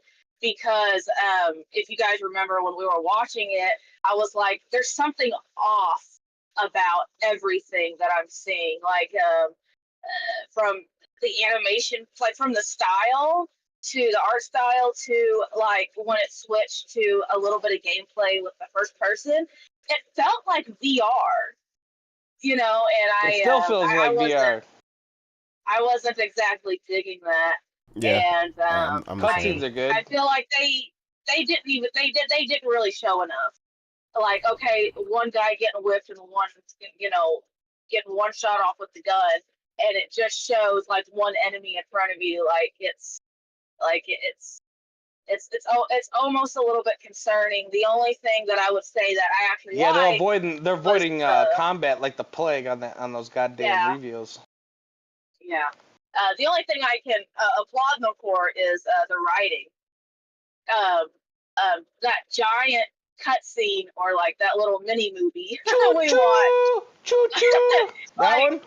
Like it was very it was on par with the actual movie. Okay. Like it felt very Indiana Jones. Cheesy, yeah. Like if you're saying it's too cheesy, then you need to go back and watch the movie. Okay, that's fair. Because you're gonna have villains like that are cartoonish, you know, especially you know, like the one with the Ark of the Covenant. So like that kind of writing is in the movie, so it's at least on par with that. So that's probably like the only real good thing I really have to say about it. So no doubt, I appreciate you. More. That's a solid list, Kay. I appreciate you. I'm glad you made it. I appreciate you. And we got that solid list from you. Let's see. Next up, let's go ahead and go with Omar. If you have your list ready, let's go ahead and get them from you. You're 3 and 3, and you're most innovative. Okay, so I talked about this sacrifice. Okay. Like, it's literally turn-based in the middle of action as well, and it's not to say rhythmy, but like when you move, your character moves, enemy moves, and if you stand still, nothing happened. Like, and it's such a unique concept that I had to play it, and the demo was amazing. So this is your innovative pick first, right? Yeah. Okay, cool. Another one is the 2D and 3D game. The one from the Game Boy concept. You can't take two, sir. One innovative game, sir. Okay. Yeah, one innovative. Don't try that. Fine. That's what you always have. Best and most anticipated looking for is for me Activision 33. Okay. So your first pick in the highlights? Yeah, South of Midnight was amazing, but 33 takes it. Because that's a new IP. We never knew about this one. So it was the big surprise did you in? Yeah, and they revealed it with such ferocious intention, and it was amazing. Now it's all about the execution with this game. I really hope it's not smoke and mirrors, and they make it work. And what's the third one? So you got it's 3 highlights. So you did your first highlight, which was Expedition. So 3 highlights and 3 honorable mentions. So you need 2 more highlights. But I gave that to South of Midnight. Okay, so South of Midnight is your second one. Yeah. Honorable mention would be. You need a third highlight. Oh, third highlight. I mean, if you don't have one, that's fine. But yeah. I do. It's just we haven't seen enough of it. But I'm gonna give them the benefit of the doubt. Fable. Okay, no doubt. Honorable mention is gonna be the Lego for whatchamacallit? Lego Horizon. Horizon. Because we're gonna see how the bubbly Aloy is going to be. Also, the story is gonna be less grim. Make it. Well, they're making it kid friendly. Yeah, kid friendly apparently. Other than that, another honorable mention would be Life is Strange. Max returning and having alternate universe and stuff like that, and having your power back. Like, I'm super excited about that. And yeah, and the final honorable mention, I know I'm cheating, is just Xbox. Like, if you want to be a competition or just be on the side and do your thing, do your thing. If you make an amazing game, I'm gonna play them. It's that simple. That's about it. I don't think Xbox has ever really had a problem with showing games, though. It's delivering them No, that they've had the real they issue have with. the problem with Xbox is, and especially leadership, they don't know what's a good game even when it hits them in the face. When PlayStation be making games like Horizon and Last of Us, what was Xbox doing? They rejected Marvel IP. Let that sink in. No, I feel you. I mean, that's a Oh good yeah. point. And then of course, it looks like Morgan might have had to bounce out. Maybe she'll make it back in beforehand. I don't know if she's gone permanently or not. I know she said she was in a bad area at one point. But I know, just in case she doesn't make it back in, I know a big highlight for her was definitely also Expedition 33. Obviously, South of Midnight. Um, Innovative, I don't know, because Morgan's all over the place when it comes to indies. She's a super indie fan. But I know those two were really big for her, and I know she also really likes Fable, so probably those for her. But yeah, Nelson, your three Oh, she's also highlights. excited for a mixtape. Mixtape. Yeah, mixtape is also so mixtape and the like he said the color rebound or whatever it's called, or I forgot what it's called. You know what I'm talking about. Omar said it a minute ago.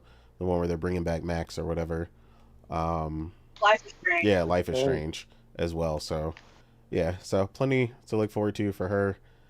So those would probably be her big picks that I've seen her talk about. But yeah, Nelson, what is your three highlights, your three honorable mentions, and your innovative game of the show? I'll start with innovative. I'm gonna go Phantom Blade just because I'm not gonna lie. I'm one of those people that when I saw the game, I was like, this ain't fucking real.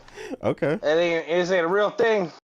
This mobile game studio. Look at that. What does he think he is? Fucking Neo from the Matrix. This shit ain't gonna happen. I'm thinking otherwise right now. Okay, so you were combat seemed excited about that. Out of control. Yeah, like out of pocket, man. Like Devil May Cry on some cocaine and steroids. You know what I'm saying? Mm-hmm. It's looking fierce. And then my most anticipated Metal Gear Solid 3 because I know it's a remake, but I've been very concerned about that game. Especially when I found out Konami was making it, because I don't trust them. I trust them about as much as I trust Xbox. Not very much. But you like what you saw. But it's looking gravy. Yeah, it looks like 3 in PS5 graphics, and that's all I really ask. But you know, Konami, it's like there ain't a whole lot of talent left up there. I'm like, man, we gonna get a downgrade from the original. I can see it right now. You know what I mean? So. Nah, I completely get it's that. looking great. I'm actually trying to get the collectors, and I never buy that type of stuff, especially with having kids and stuff. I don't. But yeah, that's what's up. They'll be threatened. It might even go on a mantle by themselves where no one else can reach. But I haven't been able to find one. And apparently they're not delivered to the U.S. I'm trying to figure that whole thing out. They're not available right now. They sold out. But yeah, hopefully they bring some more in stock, man. Because you and quite a few people I know missed out on that and really want it.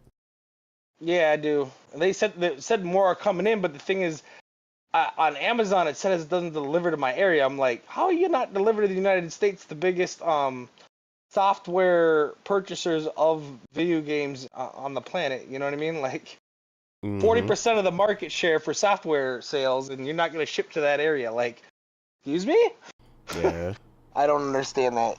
Perfect Dark actually really looked good because that's another game I've been really nervous about. Like, it's a really good people don't really talk about it that much anymore. But as far as like the single player part, that game's better than 007. The multiplayer is not. You know, I don't remember if that has a multiplayer. I only played the single player. Everyone played 007 for multiplayer, but for single player, you couldn't beat for first person shooter for years and years Perfect Dark, and that was a really good game. No doubt.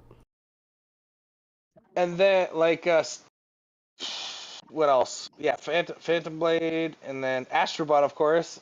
I'm most excited for my family for that game over anything. Like my kids are just, oh my god, Dad, look! No, I get every day my kids waking me up.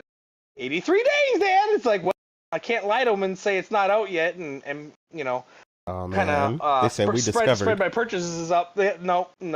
They if said, that ain't no, there that's day one. I'm gonna hear all about it. Yeah, like I can't even be like, oh, we gotta wait till payday. Like they're gonna be like, no, it's out. Look.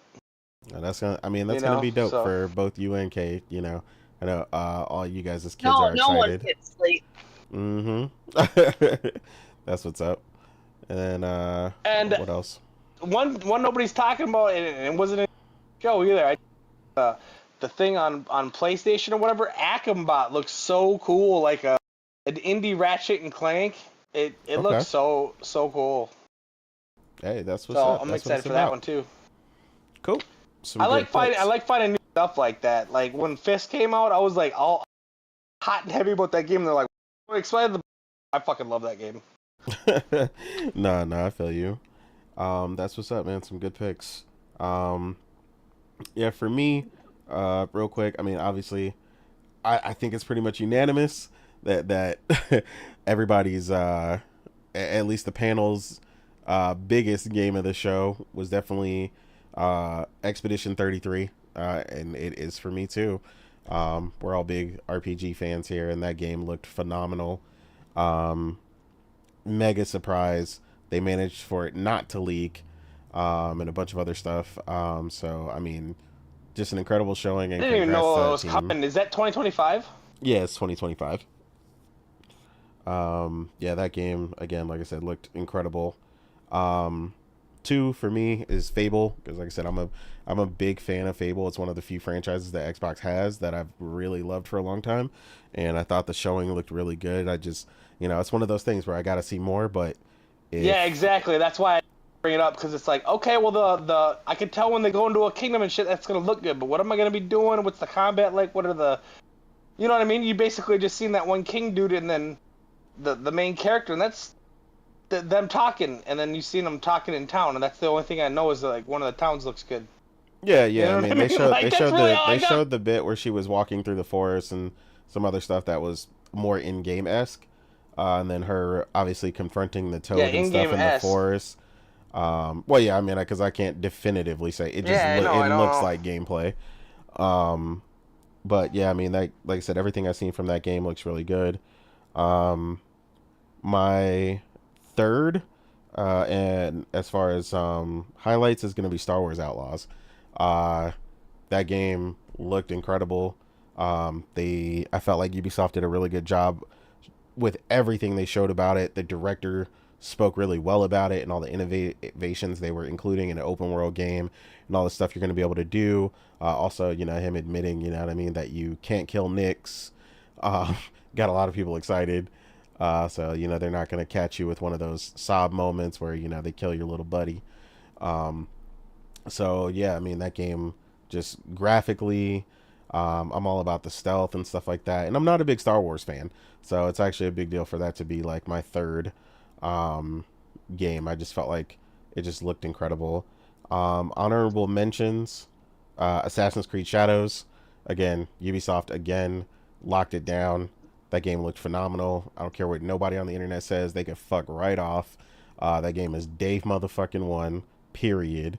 And I was one of the ones that was concerned about the split between the two at first, that it might not feel different enough between them and how they played, but they locked that down and really showed me two very different styles. And I'm looking forward to playing both of the characters heavily, regardless of me being a big Ninja fan and stuff like that. They definitely shored up my excitement for both characters and just the game in general. Metaphor. After the way things have been going, I think I'm retiring the damn work day one, because I can't make those promises no more, because a lot of those day ones, 4 of them are coming out the same week. Like, I ain't. No, there's so many damn games. I'm gonna be like day one, and be around a lot of them 6 months later. Like, yeah, but I mean, that was you day gotta... one. Like, it was, but then 3 other games came out that week. Like, what the fuck you want from me? Those were all day ones too. You gotta make priorities, man. So I know it's bad. It's rough out there. Yeah. If you ain't got nothing to play, you you don't like enough type of games. I'm just fuck. Yeah, I don't know what to tell those people. Brighten your eyes. I don't know what to tell those people. That's not my problem. My problem is too much. So I'm definitely making choices, whether it's financial based or time based. There's definitely some stuff that's day one, but Star Wars Outlaws is day one for me, for sure. So is Assassin's Creed, and so is Metaphor. So as far as everything else, we'll figure that out when we get to it. Some of these games are a little bit easier to I'm making a commitment to Astrobot and Space Marine 3. Other than that, like, because those games come out together, and a lot of the stuff you just named comes around like a week or two with it. Like, I get to it when I get to it. Understandable. But yeah, my second one was Metaphor. As far as honorable mention, again, the team stepped on stage during the initial show and showed us a little more extended gameplay. Then we saw even more that's currently playing on screen right now.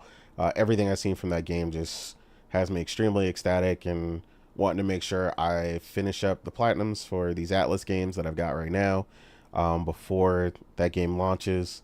But Atlas is by far, a shout out for them, my developer of the year, hands down. Nobody's touching them for me.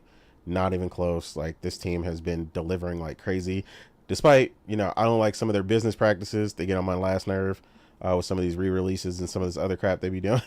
But they make amazing games. And while some of these other, historically JRPG companies might be lacking, Atlas is not. And they've got the RGG team right next to them with Infinite Wealth, which is another game that I got to finish. So shout out to them. Sega's just I want to remind people the Western release of Ys 10 will be coming out sometime this year too. Yeah, I know that's a big one for a lot of people. A lot of people really love that series, so I'm sure all the fans of that are ready. I'm ready one to of go. them. I'm waiting for that too. That's another damn thing. I don't know when that's coming out either. Yeah, I know. They all gonna land on top of each other like goddamn mortars. I swear to God. Yeah, I know you, Omar, and Weeb are all big fans of that series. And my third honorable mention is kind of out of nowhere, because I only just found out before we went live that the game was actually there. It just wasn't shown, and the only way to see it was during a bit that IGN did, where they showed more of the game, because I was disappointed that the game wasn't there. But the game was actually, in fact, there. It just wasn't on anybody's show, which is Replaced. Replaced was there. And my two most, that's another thing that depressed me. Clockwork and Replaced were the two things I wanted to see most coming from an Xbox show, and neither one of the fuckers. Yeah, so Replaced was actually there, it turns out, and it looked really great. I'm still really excited for that game. We didn't get a release date because I didn't get on the plane or anything, but yeah, it looked really great. They showed what they showed. They showed a little more in some different environments and things like that about where you're gonna get to go and travel throughout the game. So that game looked amazing, and that's my definitely third honorable mention. And again, like I said, there's so many more, with Killing Floor 3 and a bunch of other stuff. The only reason I didn't pick that one is because I just felt like the team didn't show me enough based on how far along that game should be. And then another game that I thought was cool that I'm just saying because Kay drives trucks was a game called Star Trucker, which looked really interesting.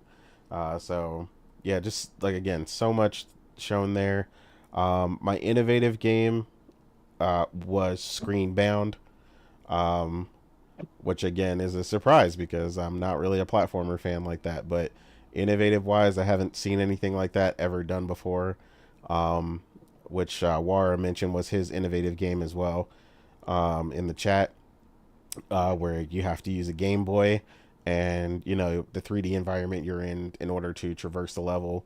I thought that was incredibly innovative and unlike anything I've ever seen before, and definitely interests me in the game. But yeah, again, like we can all see from everybody's picks and everybody's excitement, it was a phenomenal showing throughout the week. We got to see so many good things, and here's hoping that PlayStation gives us an E3 level event, later this year, uh, alluding to September, according to a billion people. So we'll see if they manage to do that. Hopefully, they knock it out the park just as much as what we've seen from the Xbox showcase, if not even more so. And we get a roadmap for them even further, and further make us make choices for our backlogs, and things to come for the future. But that is our last topic, and that brings us to the end of the show. So, thank you everybody who showed up. Appreciate the chat. You guys were awesome participating. Thank you to Morgan for being here earlier, aka Chill Bandit on Twitter. And then we'll just go ahead and get into our outros with everybody else. Kay, where can the people find you, ma'am? Hey, you can find me on Twitter at Kaylee1103. I go by K Doggo. Well, right now it's K the Surge Doggo because I'm playing the Surge. And I'm having a lot of fun, and Nelson keeps asking if it's co-op. Like, no. No doubt, no doubt. Hey, I got buddies I play with at night on the weekends, and we're always looking for co-op shit. So don't feel bad. I do it for every game. Yeah. Yeah, no, not like no, but it's really fun. If you like Souls likes, it would be interesting if it was co-op. It would be. But anyways, yeah, you can find me there on Twitter, and it's good to know that you're excited to play my game coming out. Outlaws, because I'm in it. You are. I'm the main protagonist. Yeah, you are the be, the animal whisperer, so it's only fitting that your companion Nyx, is just as awesome. Yep, I'll be mischievous and a scoundrel, and yeah, let me know how you like being me. So we gotta see how Kay lives her daily life. Yeah. So Otter Nation. Otter Nation. Otter Nation. And then man, where can the people find you? As always, on the cesspool is called Twitter, as the Weep Sheriff at Infant Rhizome. Yeah, great show, fantastic gaming year. Also my poor wallet, and yeah, Otter Nation. Otter Nation. Otter Nation. Nelson, man, where can the people find you? Nelson Gaming 12 on everything. If you can't find me there, I don't want you to find me. I feel that. Nice and short. And then Omar, where can the people find you? So, first off, shout out to everyone that came through. A great show. Great conversation. Shout out to you for Zasta Takeover. Again, is this a returning thing? Or are we done with it? Because I'm gonna ask chat. You guys like the hostile takeover? Or do you want me to take back the wheel? Let us know in the comments. Everyone in the chat is Otter Nation, Omar. You already know the answer then. Yes. Am I the only one that's not Otter Nation? I mean, yeah, at this point, yeah. You're just gonna have to get an otter at this point. My head. So, you can find me at Caravan_Job on Twitter. Very quick shout out to our 33 subscribers.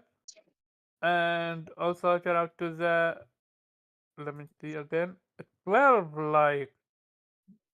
So the question is, what I wanna, Yeah, would you rather me hosting or Nate hosting?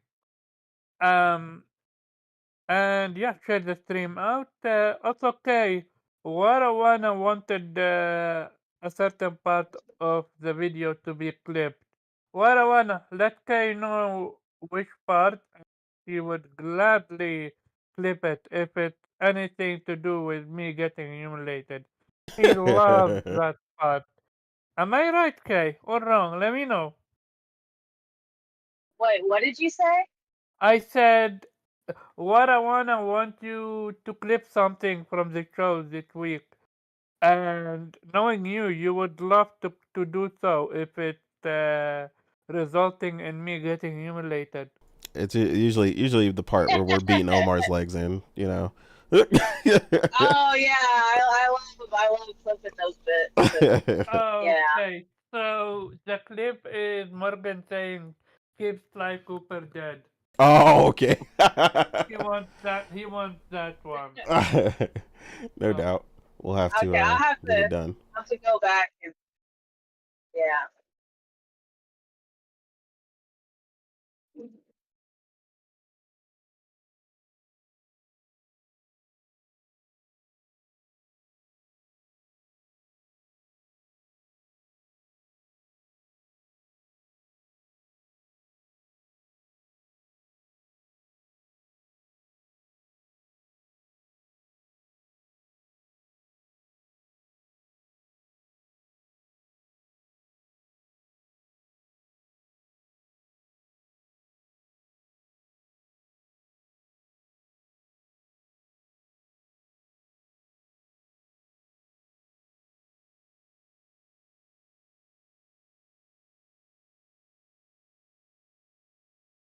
Oh yeah. Oh yeah. She is excited about that. So yeah, but yeah. Otherwise, man, a great show. It was a ton of fun. I muted myself for a minute there in the end, so if there was like a gap in talking, that was my fault. But yeah, great show. Again, Otter Nation, and we're out.